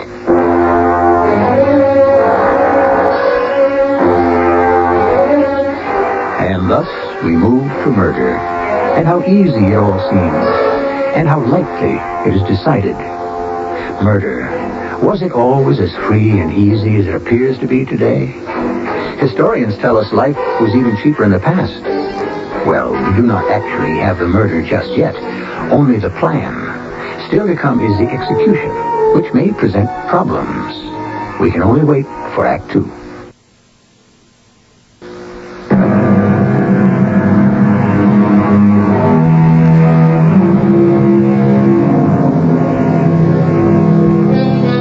It was Mr. Molière who said, I prefer an accommodating vice to an obstinate virtue. And therefore, he would have understood the basic thrust of our story. For our heroine agrees with him completely. Faced with choosing between her husband's obstinate virtue and her lover's accommodating vice, she seems to hesitate. But it's mostly for the sake of form. She's made the choice long ago, even though she knows where it must lead her. Simon, darling. Yes, Ramona? What time is it? Well, I think it's 20 minutes of 11. Are you sure that's correct? That's correct enough. What's a couple of minutes one way or the other? Dear, what we were discussing the other day... Yes?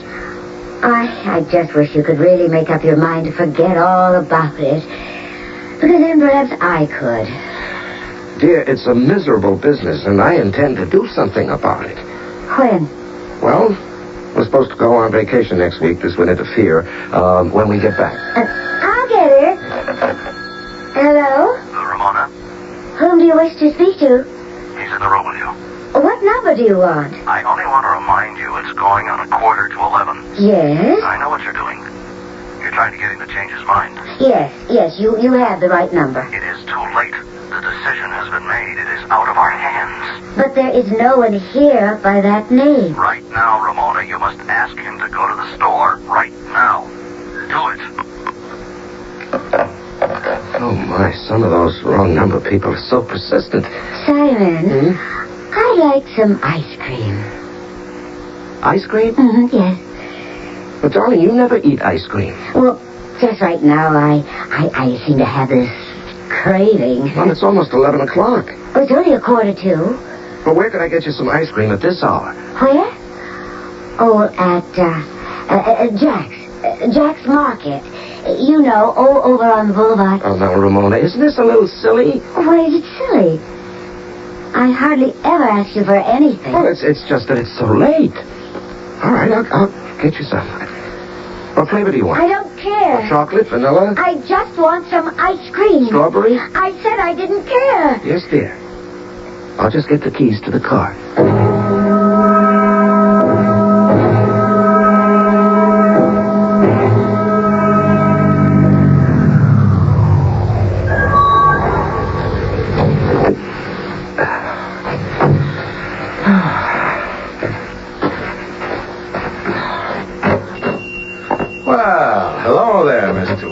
Good evening, Jack. How's business? Quiet. But what can you do? You gotta stay open. Oh, well, isn't it rather dangerous late at night? Yeah, but it all goes with the territory. Like they say. I keep this baseball bat behind the counter. Oh, well, I hope you never have to use it. If I have to, I'll give the guy something to remember me by. What can I do for you? I suppose I want a quart of ice cream. What kind of ice cream? I don't know. It's for my wife. She sent me out for some. What kind does she like? Well, actually, she doesn't like ice cream at all. And she sent you out for some? 11 o'clock at night? Well, you know how women are. No, nobody knows how women are. Yeah, that's true. I'll just take some strawberry, I suppose. What? Don't shoot you, don't. His gun won't go off. Hold him like that. I got the bat. I'll get the bat. All right. That punk won't get up for a while. What you did, Mr. Wilson. Hey, what you did. What did I do? It was the most heroic thing I ever seen in my life. Let me call the cops. What you did? Well, what did I do?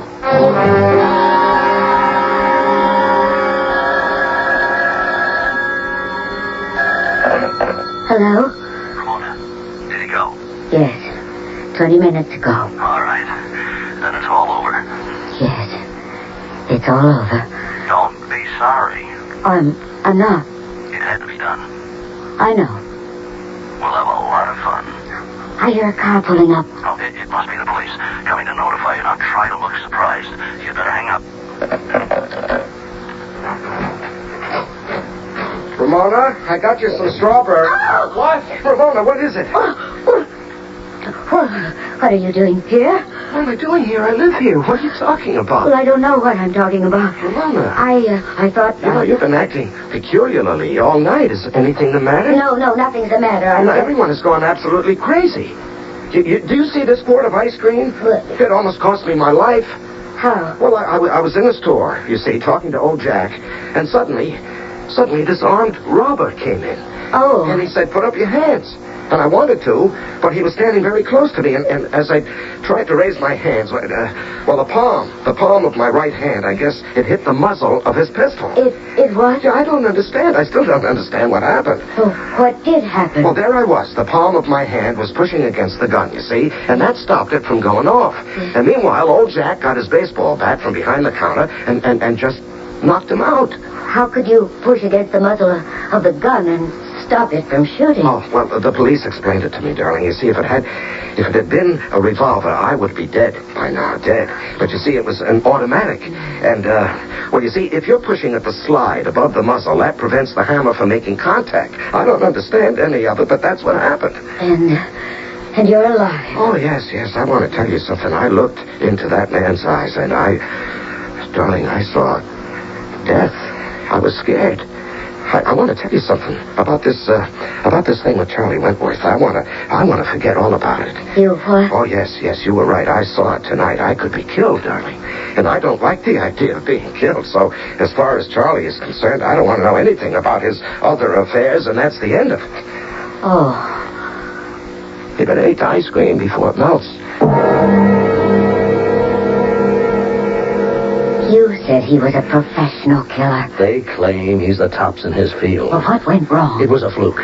The craziest kind of an accident. How can we call it off, Charlie? Ramona. He told me last night. He suddenly discovered he has no real taste for being a hero anymore. He doesn't want any part of this entire business. It is too late. They want him out of the way. But can't you explain to them, whoever they are, that Simon isn't going to be a threat anymore? No. Once they make up their minds. And besides, a week from now, a month from now, a year from now, who knows what Simon will do? Well, they tried to shoot him. There are other ways. Yes, Miss Alvarez. You want me to type up the finished Charles Wentworth tax return form? Oh, yes, Miss Alvarez. Here it is. Oh, I see that you have not entered the figures from the brown envelope.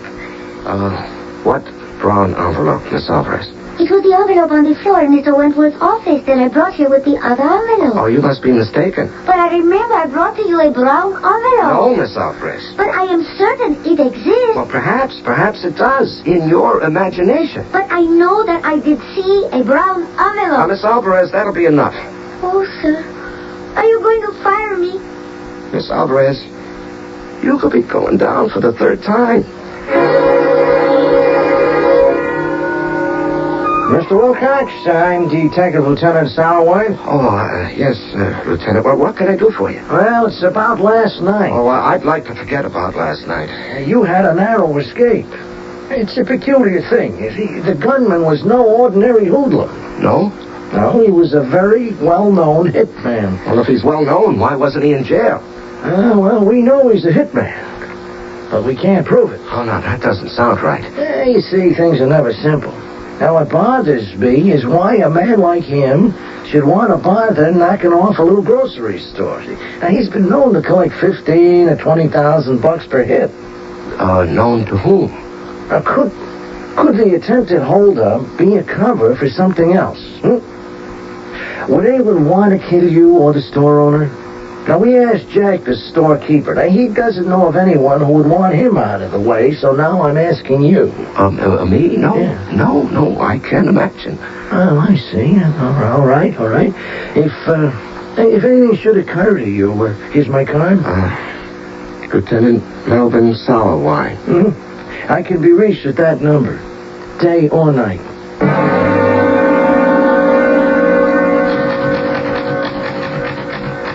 Miss Alvarez? Yes, sir. Have you finished Mr. Wentworth's tax form? It is just now completed. I'll sign it when I return from lunch. Yes, Mr. Wilson. I'll be back in an hour. A brown envelope. How can he say it was on his desk? And therefore, it must now be in his desk. Here it is. Oh, Mr. Wilson! Mr. Wilson!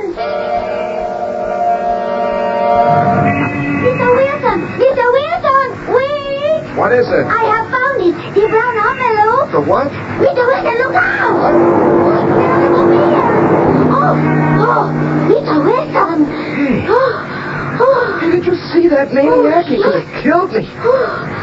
My God, if you didn't call out to me, Miss Alvarez, you saved my life. Oh, Mr. Wilson. What made you come running after me? Because I have found the brown envelope. The brown envelope? I told you there isn't any. But here it is, see? Oh, that brown envelope. With the other statement of info for Mr. Whiteford. Well, this is a different brown envelope. But I remember. And there are no papers in it either. But Mr. And that must be the end of it. I don't want to hear another word about it. Do you understand? Oh, sir. Are you going to fire me? It's 2 out in the 9th inning, Miss Alvarez. 2 out in the 9th.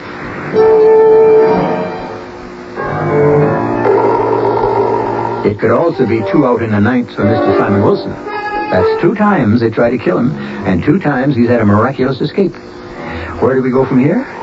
Why, to the 3rd act, of course, in just a few minutes.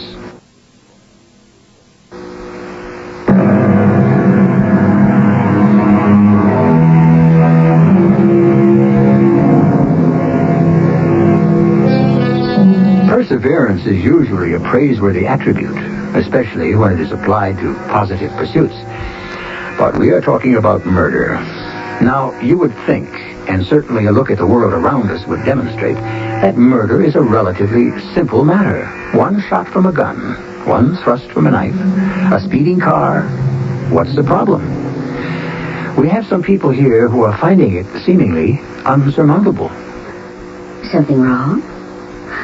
Oh, Simon, about last night. I don't know what got into me. I really can't explain why I spoke to you the way I did. No, it's all right. No. I really didn't mean a word I said. Please believe me. Ramona, something happened to me at lunchtime today. Well, I hope you didn't eat anything that disagreed with you. No, actually, I didn't eat anything at all. I didn't get the chance. Oh, why not? Well, you see, I had just left the office and I was crossing the street, and I was in the middle of the intersection when suddenly this big blue car was headed right at me. Oh. I never saw a car traveling so fast on a city street. Oh. And there he was bearing down on me. Ramona, I would have been killed. Oh, what happened? Well, I would never have seen him in time to get out of the way if it hadn't been for Miss Alvarez. You see, darling, she had just come downstairs and she saw the car and she shouted at me to look out, and I did, just in time. Oh. How fortunate. Oh, yes. Darling, he was coming right at me. What are you trying to say? I wish I knew. You know, it's 2 days in a row. I've had I guess you could say, an encounter with death. And twice I've been saved, darling, by just luck. Just a random chance. I don't know what to make of it. Do you think he was deliberately trying to hit you? Well, I can't imagine why. It's just, I suppose, that people drive so carelessly these days. Oh, yes, last night, that was probably the same thing. What same thing? Well, the store holdup. Oh. You know, there are so many robberies. You're bound to be caught up in one sooner or later. Although the police lieutenant didn't seem to think so. What police lieutenant? Oh, a detective came in to see me, Ramona. He said that they weren't quite satisfied with what happened last night. Satisfied? Why? Was he disappointed no one had been killed? Oh, no. It's just that the robber turned out to be a big-time hitman. Oh? And then the lieutenant felt he had another motive for being in that place. Another motive? Yes, he felt the robbery was staged to cover up the fact that there was, I guess you could call it a contract on somebody in the store. Well, there are only two people in the place, right? Yes, myself and Jack, the owner. Well, but nobody's out to kill me. There's this thing you know about Charlie. Oh. Well, yes, but Charlie doesn't know I know it, and the underworld doesn't know it either. How could they find out? You're the only person I told. Oh, yes, of course. You know what I think, Ramona? I think it's all a matter of random chance. You lead a quiet life for years, free from incidents, and then when things happen to you, they happen all at once. Charlie, we have to stop. We can't. But the police are suspicious. It can't be helped. These people who give you orders, They can't be so smart. They used a prominent hitman. Sometimes things just don't work out. But there is nothing to fear from Simon anymore. They won't believe that.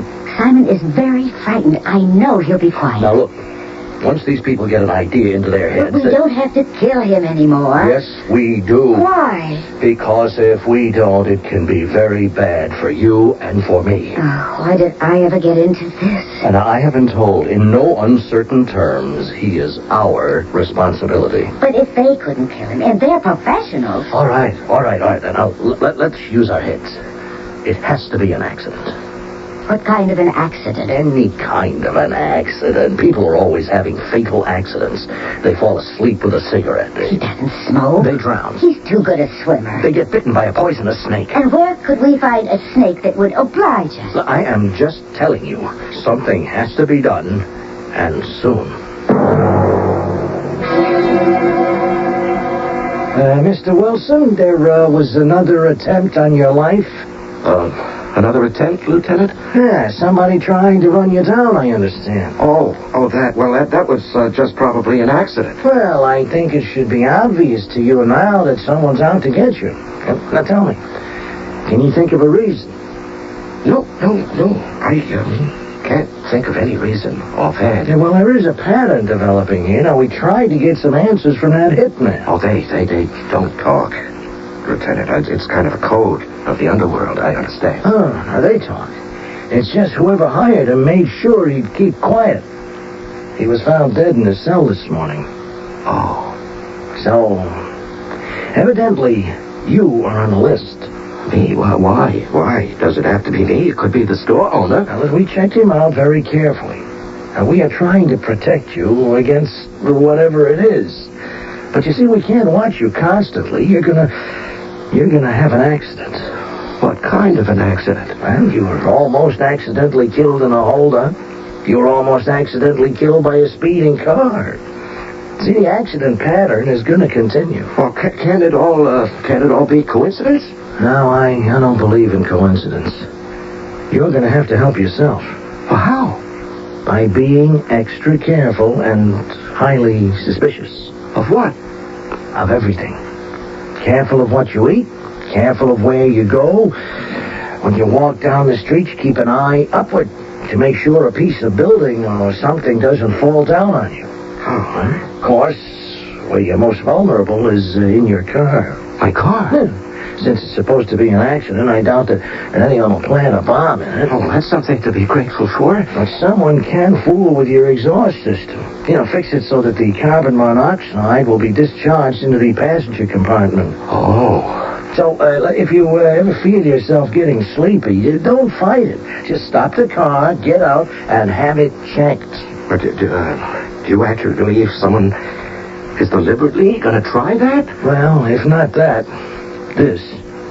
The best way, the one that gets used most often, is to cut the tubing that carries the fluid to the master brake cylinder and do it in such a way that it looks as if the tubing broke by accident. See, do you know what happens then? Yeah, I think so. Yeah, well, all your brake fluid leaks out. Leaks out, yes.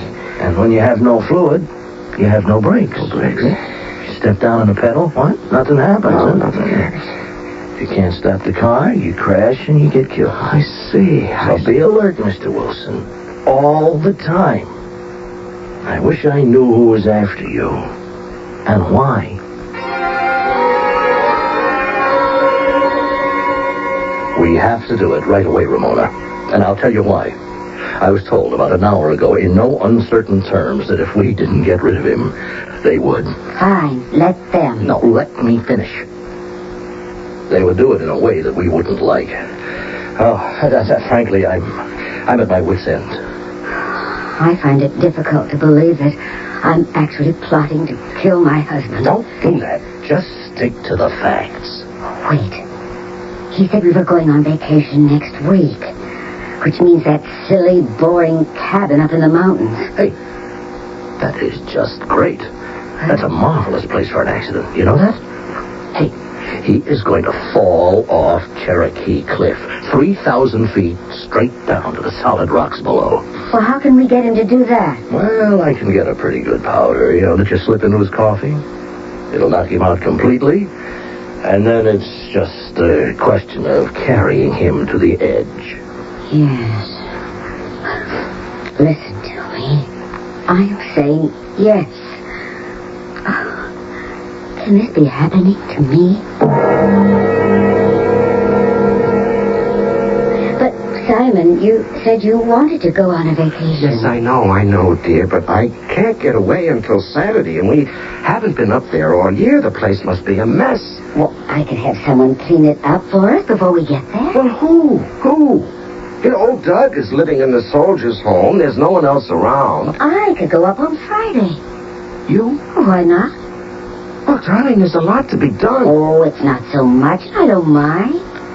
But why? Why are you so anxious for us to go up to the cabin? We've been under a strain lately, and I think if we went away together, just the two of us. Oh, Ramona, I like nothing better than to be alone with you. I just don't like the idea of you going up by yourself. Besides, I'd like to help you clean up. Oh, you know you always get in my way. Well, all right. If you don't mind. Good. Settled then.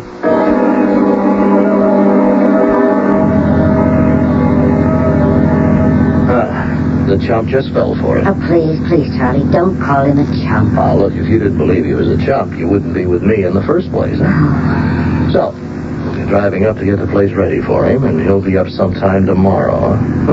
I've got this little packet for you. You better keep out of sight when he gets here. Hey, what? Would you slow down? Oh, don't worry. I know this road. Ramona, that's a pretty sharp curve up ahead. Now slow down.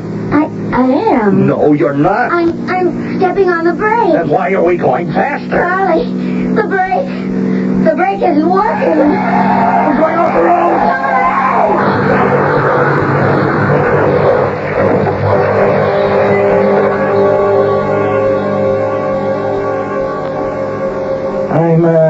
I'm sorry, Mr. Wilson. I don't know what to say, Lieutenant.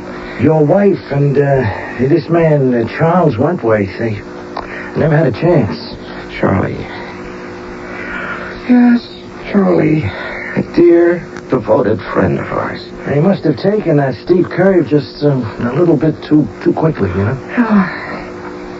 Oh, poor Ramona. She liked fast driving. Well, you know, at least they didn't suffer. Yes. Doctor says they both died immediately. Look, I guess you were right all the time. It was just a string of coincidences, that's all. The hitman. Huh? Oh, well, those fellas are so unstable. You know, he probably needed a few $100, and he happened to be passing that store, and just an impulse. Why was he silenced? I don't know really why he was murdered. May have been some personal grudge. I don't know.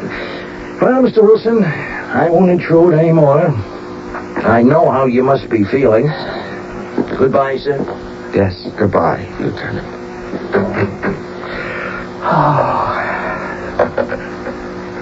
Miss Alvarez, please come in here.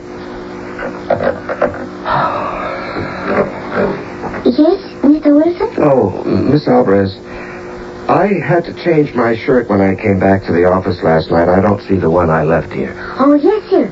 I had it sent to the laundry this morning. The laundry? Mm-hmm. What do you mean, the laundry? Oh, the laundry. Yes, it was dirty. There seemed to be grease on it. Grease? You know, the kind of grease that belongs on an automobile. What do you know about automobile grease? Oh, nothing, Mr. Wilson. Then why? Why did you say it was automobile grease? Oh, did I say that, sir? Now, how could it possibly be automobile grease? It is quite possible it was not automobile grease. Now, really, Miss Alvarez, I never want you to mention automobile grease again. Oh, sir, are you going to fire me? We're on the verge, Miss Alvarez. On the verge of what? At this point, who knows, Miss Alvarez? Who knows?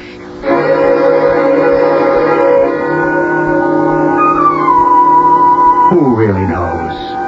We may safely assume that we know what might happen between Miss Maria Alvarez and Mr. Simon Wilson. But who knows what really happened to Mrs. Ramona Wilson and Mr. Charles Wentworth? And why? There are 3 possibilities, and we'll check them out with you in just a few minutes. We'll pay you $50 to take a test drive at a participating Chrysler Plymouth dealer. Test drive any new Chrysler or Plymouth. Buy one or a qualifying competitive new 1980 model within 30 days of your test drive. Bring in proof of purchase and test drive certificate and get $50. One check per customer. We're that confident in Chrysler engineering. That's sure that if you test drive one of our cars, you'll buy one. See your participating Chrysler Plymouth dealer for full details. America's waking up to Chrysler Plymouth. There's something offensive in the air, and if you're smoking, you're putting it there. Your lung association joins the majority of millions of non-smokers in asking you to be concerned with your drifting smoke. Let's clear the air together, for everyone's sake. Write to your lung association for help in kicking the habit, and take the smoke out of your life. Sure, it's tough. Lung disease is tougher. Your quitting is really a matter of life and breath.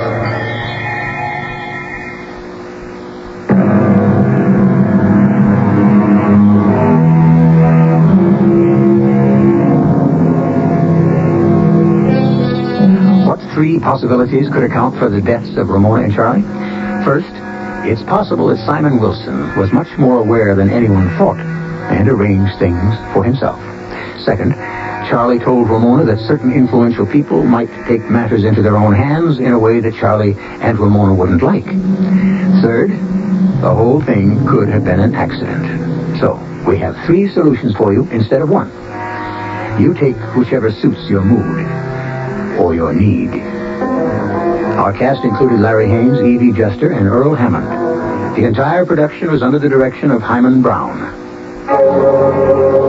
And now, a preview of our next tale. Sunken cheeks and two hollow eyes with large pupils. Jimmy? Jimmy, that you? You see it too? See what? That face. That face. That face. Which is not mine. Oh, no, no. The face I see always instead of my own. My dear man, no. I see you. Only you. It was your face I described as I saw it, none other. Look again. Look in the glass again. Tell me what you see. Whose face is there? Why, yours, of course.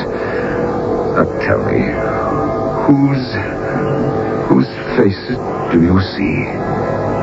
His. Only his. Always his. This is E.G. Marshall inviting you to return to our Mystery Theater for another adventure in the macabre. Until next time, pleasant dreams.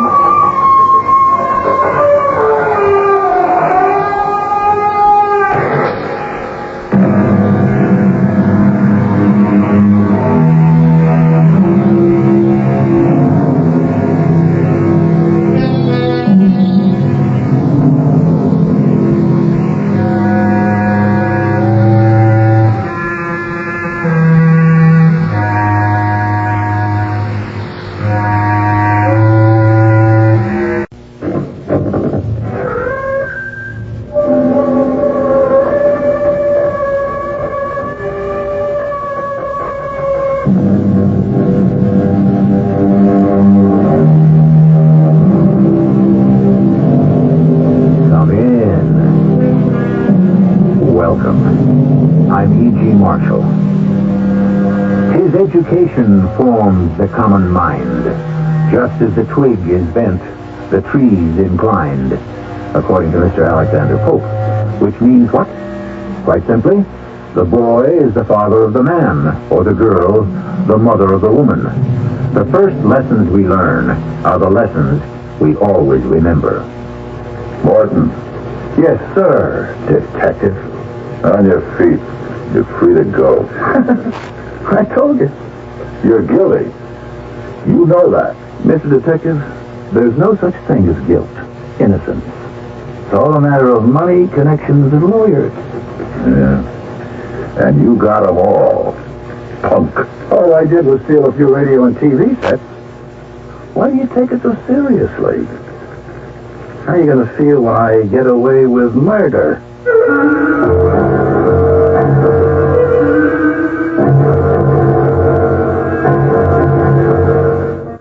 Our mystery drama, Once a Thief, was written especially especially for the Mystery Theater by Sam Dan, and stars Fred Gwynne. I'll be back shortly with Act 1.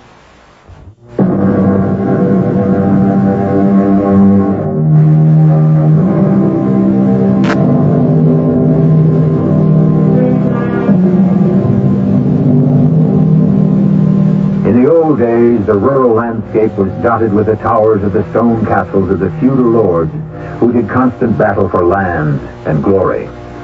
Today, the urban landscape is covered with the glass and steel towers of the modern lords who do battle for commerce and industry.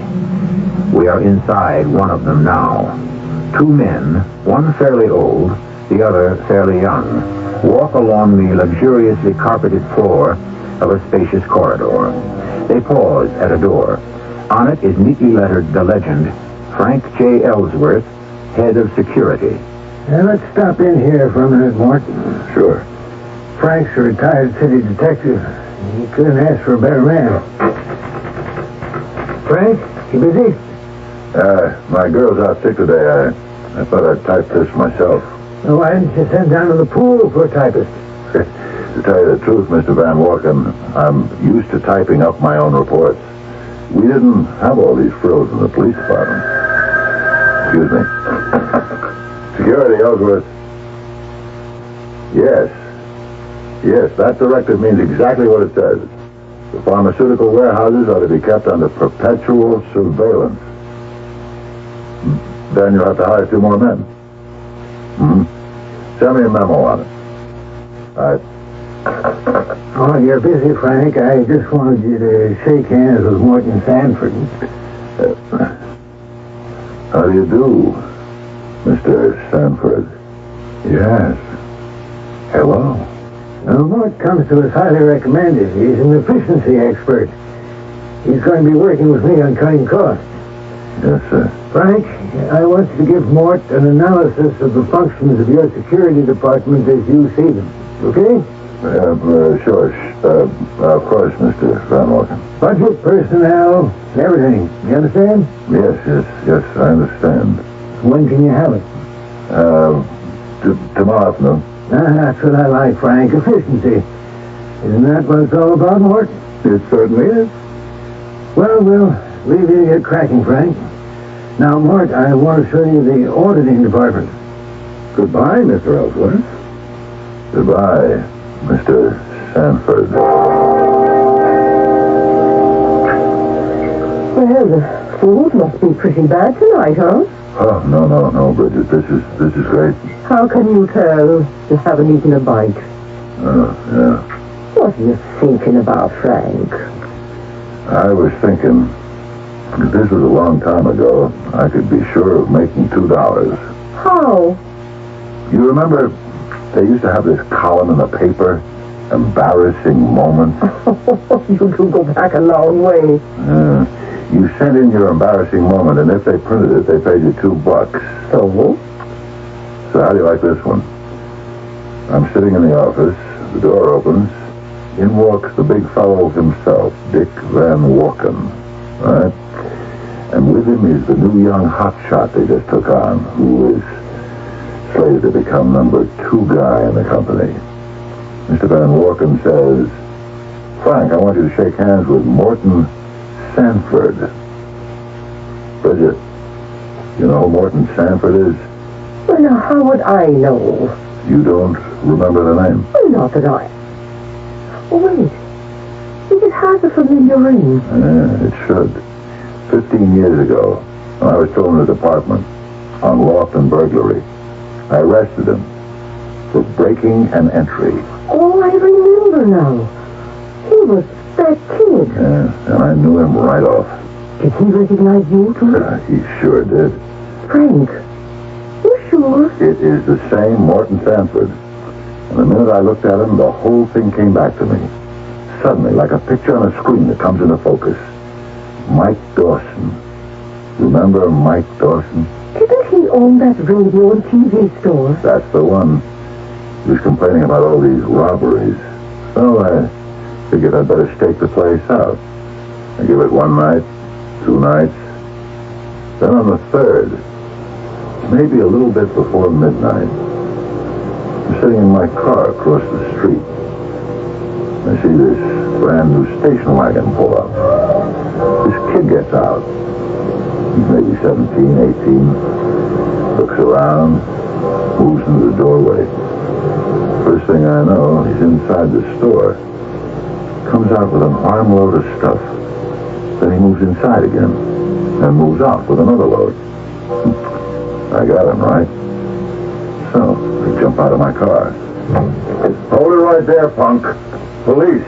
Freeze. All right. All right, officer. All right. Hey, cool it. Turn around. Put your hands on the hood of your car. Lean forward. Hey, listen, friend, listen. I am no friend of yours, punk. Why don't you take $50 and forget the whole thing? Hey, don't do that, kid. You'll make it worse. Look, this is all for nothing. My old man is Morton Sanford Sr. You heard of him. So nothing can happen to me. He owns this town. You'll be pounding a beat. You want me to add to the charge? How'd you like attempted bribery and intimidating an officer? I'm only trying to save us both from trouble. That's all. The old gentleman's not going to like this. He's just going to have to lump it. Let's go. It's midnight, punk. Your coach has just turned into a pumpkin.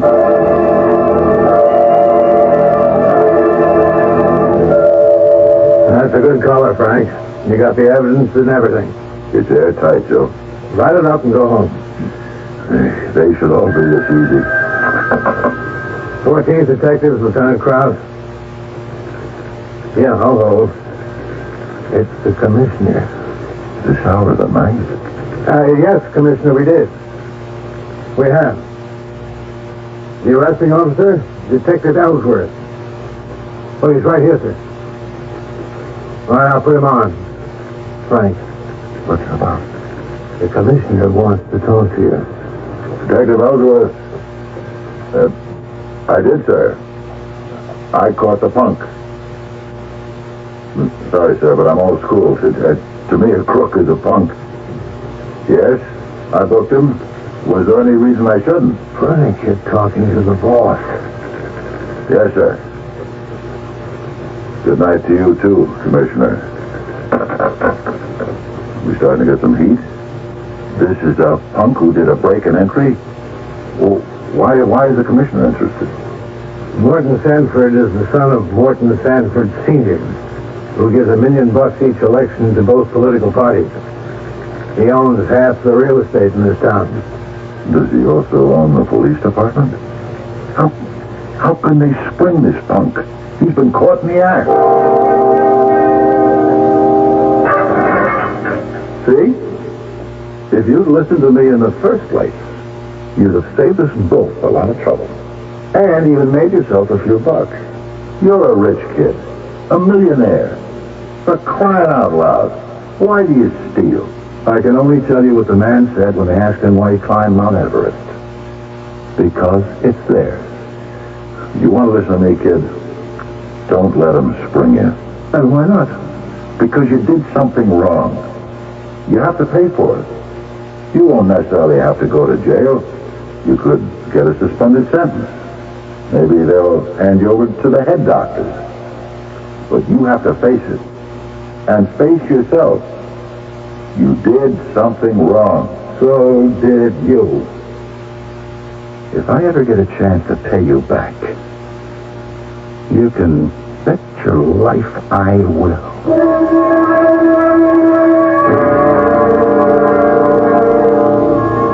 Yes, I remember that night. They got him out of it, didn't they? Yeah. Dawson, who owned the store, came forward and said his place hadn't been broken into at all. He said Morton Sanford had actually bought the stuff, and that he'd given the kid permission to come by later that night and pick it up. That's right. They bribed him. Oh, they must have. Yeah. And there was nothing I could do about it. So, Frank, what happens now? I guess we'll just have to wait and see.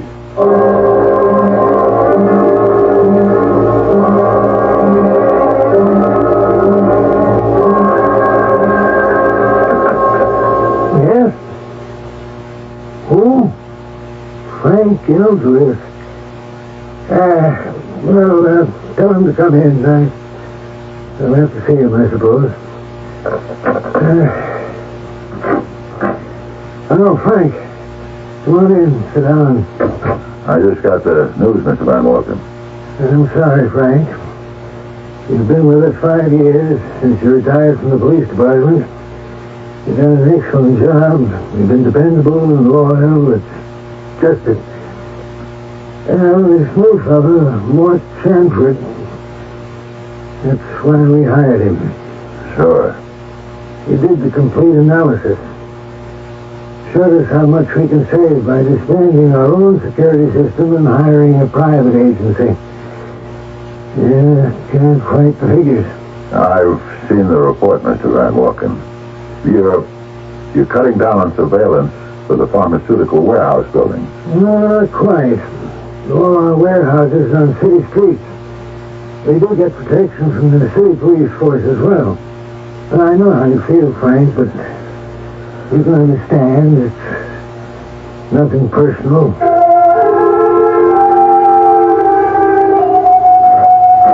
Ellsworth? Oh, it's you, Mr. Sanford. I wanted to see you before you left. I'm just clearing out my desk, Mr. Sanford. Mr. Sanford. Well, I have a new name. I'm no longer, what did you call me? Punk? When I first saw you, you were a punk. Now you're Mr. Sanford, until proven otherwise. Times have changed. Our positions seem to be reversed. Are they? You must admit you caused me considerable embarrassment at one time. Not as much as you deserved. If your old man hadn't had the clout and the cash, you'd have gone to jail. Why? I hadn't stolen anything. Hadn't you? You heard what the storekeeper said. I forget his name, but my innocence is on the record. Actually, there isn't any record at all. Well, gives me considerable pleasure to meet you again. As we go through life, we have so few opportunities to do things for ourselves. Do we? Recently, I had a chance to perform an act for me, and for me alone. Something that would give me intense personal pleasure. Do you know what that was? I think I can guess. Good. I did away with you. And I understand you did your job not just satisfactorily, but superlatively. You prepared that whole phony analysis just to get back at me? For 15 years ago? Of course. You have no idea how my dear departed father lit into me that night. Well, I suppose you still have your police department pension, so you won't be too badly off. But I guess no one can ever have a complete revenge. I guess not. And so, good day to you, Detective Ellsworth. Good day to you, Mr. Sanford. You said our positions have been reversed. Obviously, they have. Obviously, they haven't. I'm still a cop. And you are still a punk.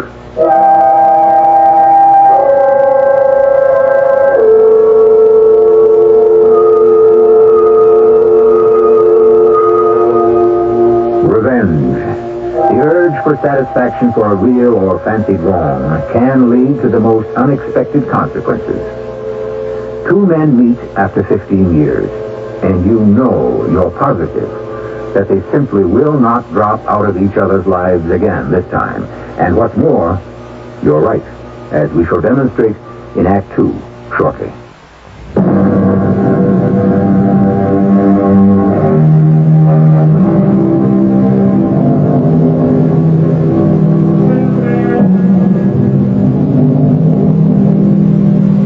This is a story of the past and of the present.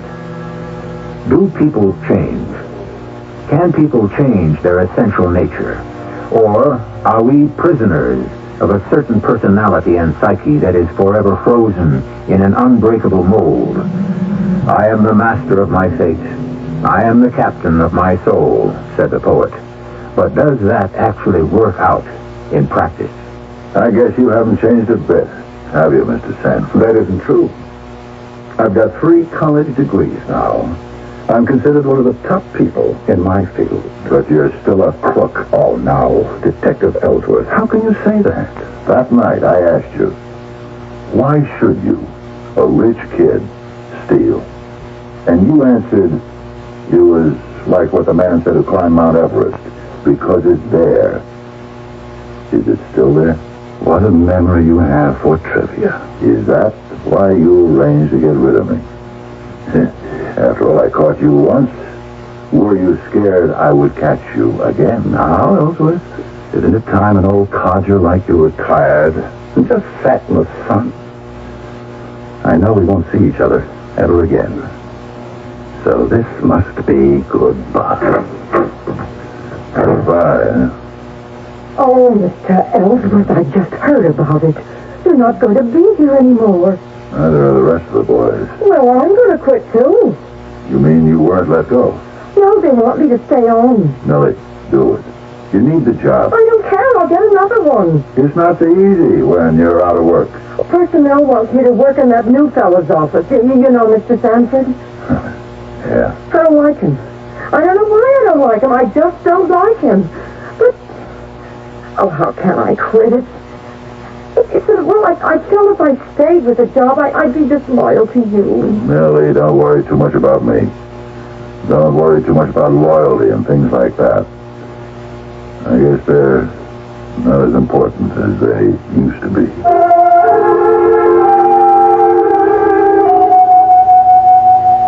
Well, what do you want to do today, Frank?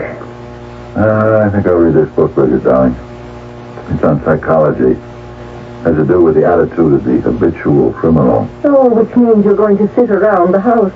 No. What would you want me to do? Oh, nothing. Let me know when it's time for lunch. Oh, dear, you just had breakfast. When am I going to have you underfoot all day again? Frank, let's think about going to Florida. Bridget, I do not want to hear that word. No, Frank. You can say any word you please except that one. Why? Oh, because it's a dirty word. It means retirement. It means being washed up. No, it means a new stage in your life. I can still do a day's work. Frank, you've earned your retirement. He got rid of me because he's a crook. No, Frank, a man may have done something wrong as a kid. But can you hold it against him for the rest of his life? He's a crook. And I am going to prove it. And then I'll feel I've done all my work. Then maybe I'll think about retiring. Where are you going? First you complain I clutter up the house. How do I know where I'm going?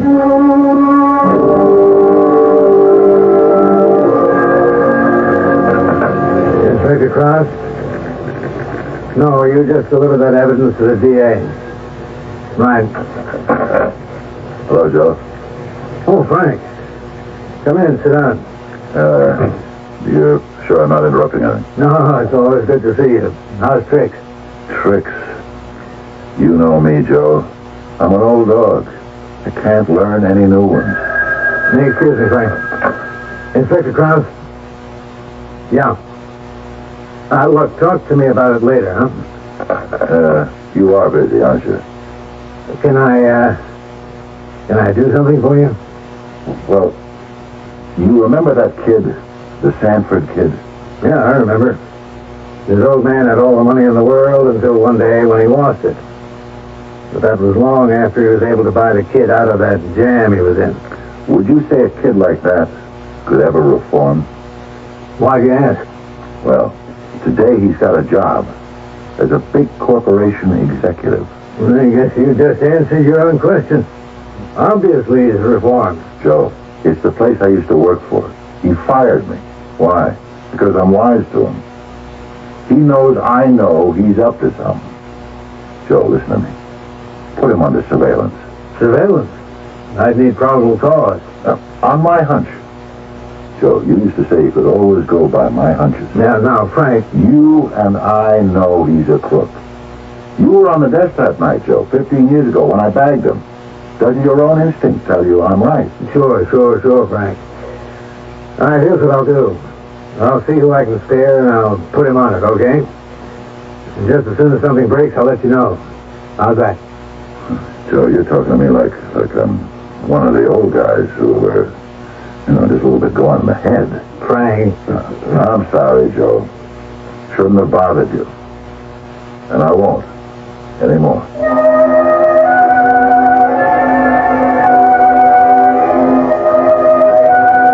Hello, Mr. Van Walken. What? Frank. Imagine running into you here. I happen to know you go for a walk in the park every day after lunch. It's good for me. Sir, could I talk to you about something very important? Certainly. Just sit down here.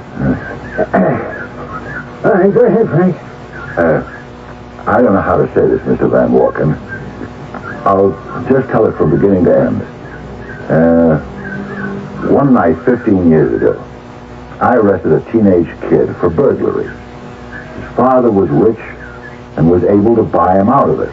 And justice was for it. Those things happen. Yeah. Well, just recently, this kid who grew up became a big corporation executive. His name is Morton Sanford.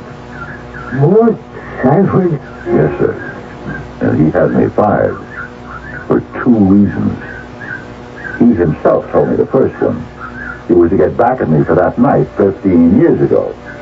And the second, well, once a crook, always a crook.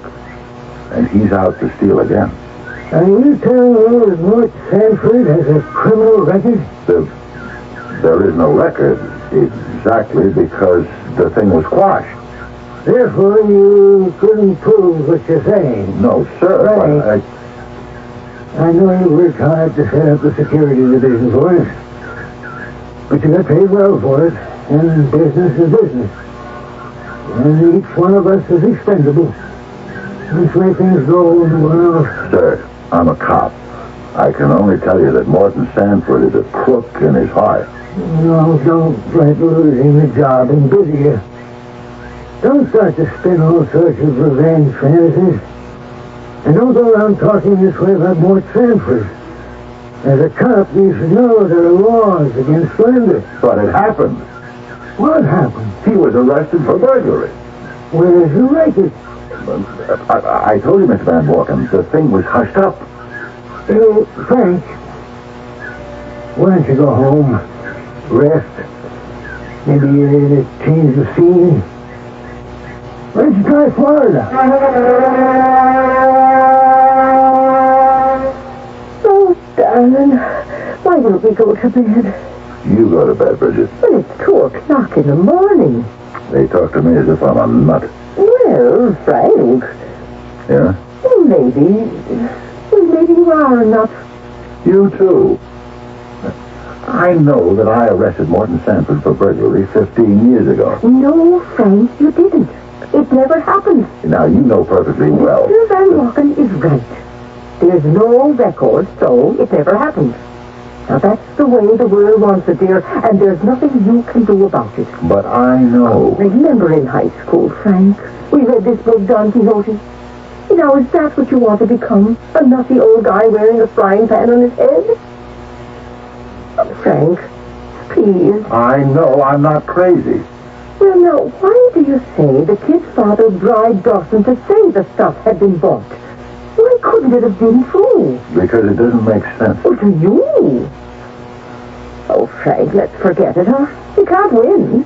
You know that.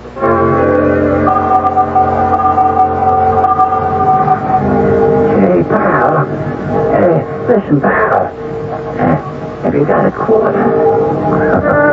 You mean there's a joint where you can still get a shot of booze for a quarter? They must pour it right out of a varnish bottle. Honest, I just want to get a cup of coffee.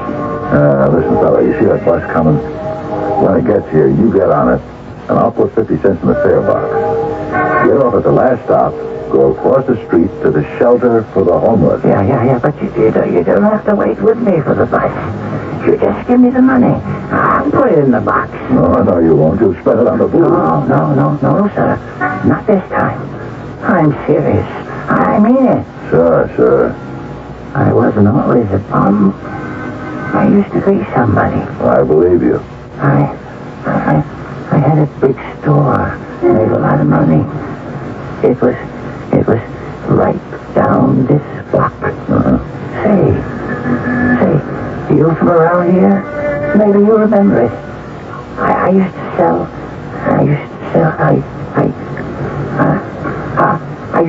what did I used to sell?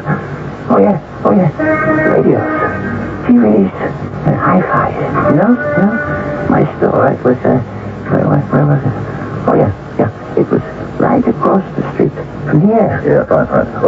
Okay, here comes the bus. No, never mind the bus. And the window. You could read my name. What was my name? Mister, don't get impatient. It'll come to me. My name. Yes. My name was Dawson. Dawson? Yes, Dawson. Did you know me? Everybody in the whole neighborhood knew me. You are Dawson? Yes. I am Mike Dawson. Mike Dawson? What happened to you?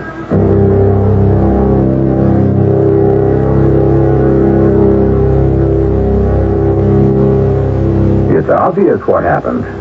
More to the point might be, why did it happen? And what will this mean to the further action of our story?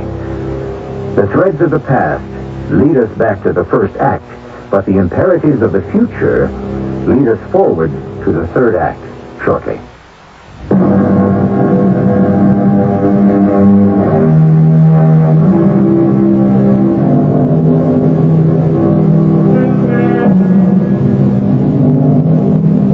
Crime doesn't pay. Who said that? Well, no matter who said it first, it simply isn't true. Crime does pay. The rewards are many and varied. Sometimes it brings the criminal wealth and fame. Sometimes death and remorse. But crime always pays something. Usually, in the end, the coin is counterfeit. Listen, you better slow down. I know you're hungry, but... Yes. Better. You look as though you haven't eaten for a week. I don't know. I don't remember. Do you remember me? Huh? No. Why should I remember you? I'm the detective. And it was a long time ago. You came in to make a complaint. Your place had been robbed twice. Yes, I remember. They assigned me to cover it. And you caught the guy. Right. I could have put him away. But you were bought off. No. Don't say that. It's true, isn't it? No. You see, the lawyer, he said to me, look, this is a kid. He went wrong, but if he goes to jail, he'll have a record and be scarred for life. But he said he can be straightened out, set on the right path, give him a break. So I gave him a break, that's all. That's all? You mean no money changed hands? Well, yes, there was $10,000. $10,000? You had equipment in that store worth twice that. Worth more than your own honor. Honor? Yes, but it was $10,000. And it was free and clear, all mine. The government didn't have to know about it. And my wife didn't have to know about it either. $10,000. And it was all for me. What happened to it? A girl got some. The horses got some. The rest, it went here and there for this and that. And then one day I woke up, and it was all gone. My wife found out about the girl. She walked out, took the kids. I love my kids. You want another cup of coffee? The girl walked out on me, too. I had nothing left, so I had to turn to booze. And here I am. $10,000. I always say I'm gonna put things together again. Go back to the way it was. But how? The kids are grown. The wife's remarried. And I'm just an old bum. And the punk, I read about him in the newspaper. He's a big shot now. There just isn't any justice Well,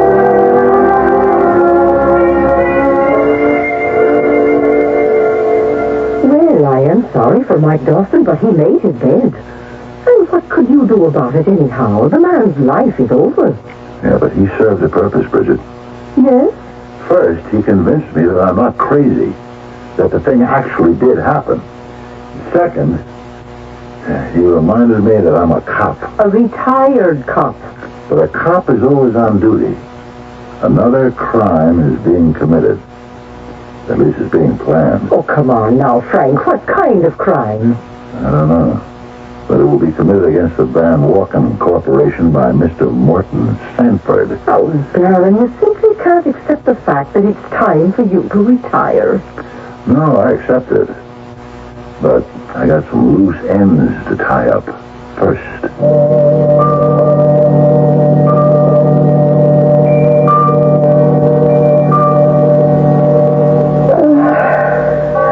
Frank. What's the point in going to bed if you don't go to sleep? Am I bothering you? Oh, no, dear. It's like this every night, Frank. You just lie there wide awake. Why can't you sleep? Because I keep thinking, what can Morton Sanford be stealing at the Van Walken Company? But what if he isn't stealing anything? Suppose that incident 15 years ago was just an adolescent fling and he outgrew it. Bridget, I know I'm right. And I wish somehow you could help me instead of putting me down all the time. I just keep going around and around. I have to get organized. All right, Frank. All right. Now, have you asked yourself, what would he be stealing that you could catch him at if you were still there? It's your own theory, Frank. You said he fired you because you caught him stealing once, and he didn't want you to catch him stealing again. Well? You're right. Let's rule some obvious stuff out. If it's some kind of high-level shenanigans, say a stock or bond manipulation, I would have no way of knowing about it. All right, keep going. Yeah, and if it's one of those complicated computer swindles, it would just be beyond me. Fine. So, what could it be? The security department was set up to protect the physical assets of the company. Well, he couldn't steal the building. Wait. The warehouses. That's all physical stuff in there. Pharmaceuticals. Drugs. A lot of it's valuable. Of course. All right, Frank. All right, now what? Now, I have to catch him in the act. Assuming he is guilty. Oh, he's guilty. He has to be.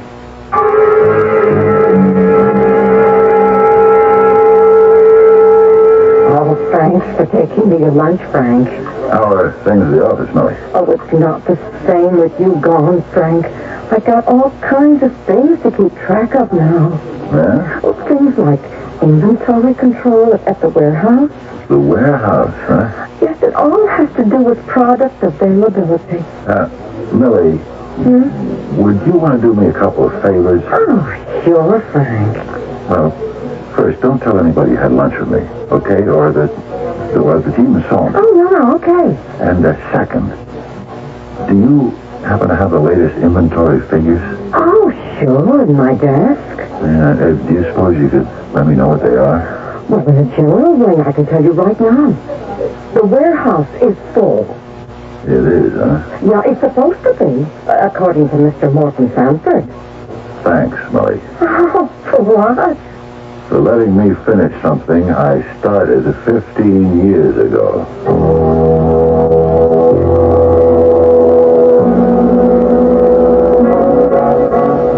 Frank, where are you going? Oh, just out. You go out after supper and you don't get back till almost daylight. It's been like this for the last 3 or 4 days. I won't be long. Why don't you watch some TV? Oh, that's what you say to me every night. Wait a minute. Under your arm. What's the idea? What idea? Frank, that's a holster, I can tell. You're carrying a gun. Look, Bridget. Where Where are you going? I'm going with you. No, Britt. Frank, you take me with you. I'll follow you. I'll go downstairs and get a taxi. And... All right. Just be quiet and keep out of the way.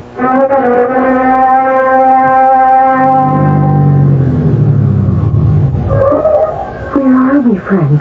A little ways up across the street. The Van Walken Pharmaceutical Warehouse. Oh, and do you think it's being burglarized? Yeah. But how, Frank, how? It's got the most foolproof and reliable alarm system. You installed it yourself, didn't you? Yeah, I did. But it's got guards inside. Not as many as I had. And they don't have the same responsibility. But even so, you really can't break into the place. No. It won't be break and entry. Well, then, how can there be a rob? What's that? Truck. Oh, what are they doing? They're backing up to the loading docks. They're taking stuff from the warehouse. Well, maybe it's legitimate. At this hour? Well, some of this gets done at night, doesn't it? You see any names on those trucks? Oh, Frank, I'm scared. Oh, what are you going to do? Let's just wait and see. Well, if they're doing something wrong, why don't you call the police? If the police come in now, they'll scare away my boy. No. I have to tie him into it. Let's just wait.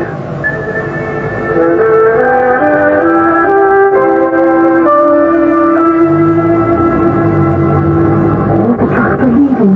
Yeah, it's all loaded. Finished. Now what, Frank? Now, we've got him either way. But I sure hope he's here. Oh! Look, there he comes, out of the warehouse. Oh? Now, Bridget, do as I tell you. Yes? Understand? No matter what it looks like or sounds like, you do exactly what I tell you. Yes. Get behind the wheel. Hold it right there. Police. What? You? Yes, it's me, punk. What's the meaning of this? You're under arrest. You're no longer a police officer. This is a citizen's arrest. On what charge? You just robbed that warehouse. I am an executive officer of that company. Yeah, and you've been stealing them blind. Get in the car. Frank. Madam, are you this man's wife? Do you know what can happen to him? Get in the car, punk. I can sue him for false arrest. He can go to jail. Worse, he's obviously insane. He can be institutionalized for the rest of his life. Get in the car. You'll regret this. They'll put you away. You don't have to threaten me. I know what I can be in for if I'm not right. Frank, what do you mean, if? Maybe what happened here tonight was on the level. Maybe it was all on the up and up. But why would you be here? A big shot like you. I'll tell you why. To kill the alarm system, right? Now listen, detective. I'm not a detective anymore. I'm only a private citizen. But you're cooked. Your inventory shows this warehouse is supposed to be full. How did you know? Tomorrow, Dick Van Walken will look at your statistics, and then he'll look at the empty shelves. And you've had it.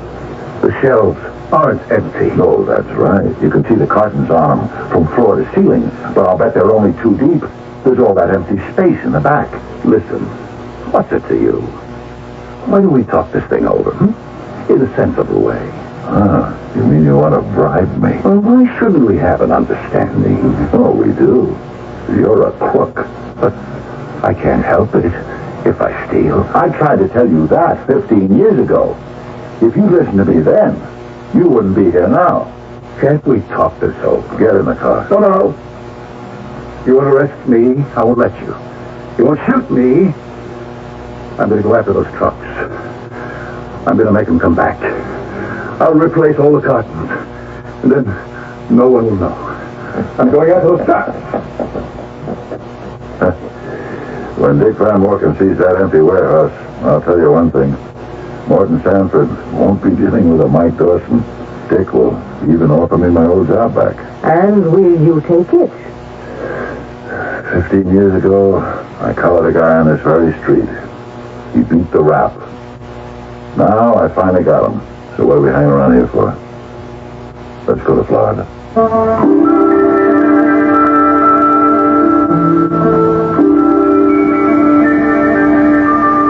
And they probably did. I say probably because I can never really be sure of these people once they leave my jurisdiction, which is confined to the time frame of the story. And so I would assume that this time Morton Sanford would not be able, as they say, to beat the rap. But who knows? We can only be sure of death and taxes. And there are some people who probably can get around that, too. I shall be back shortly.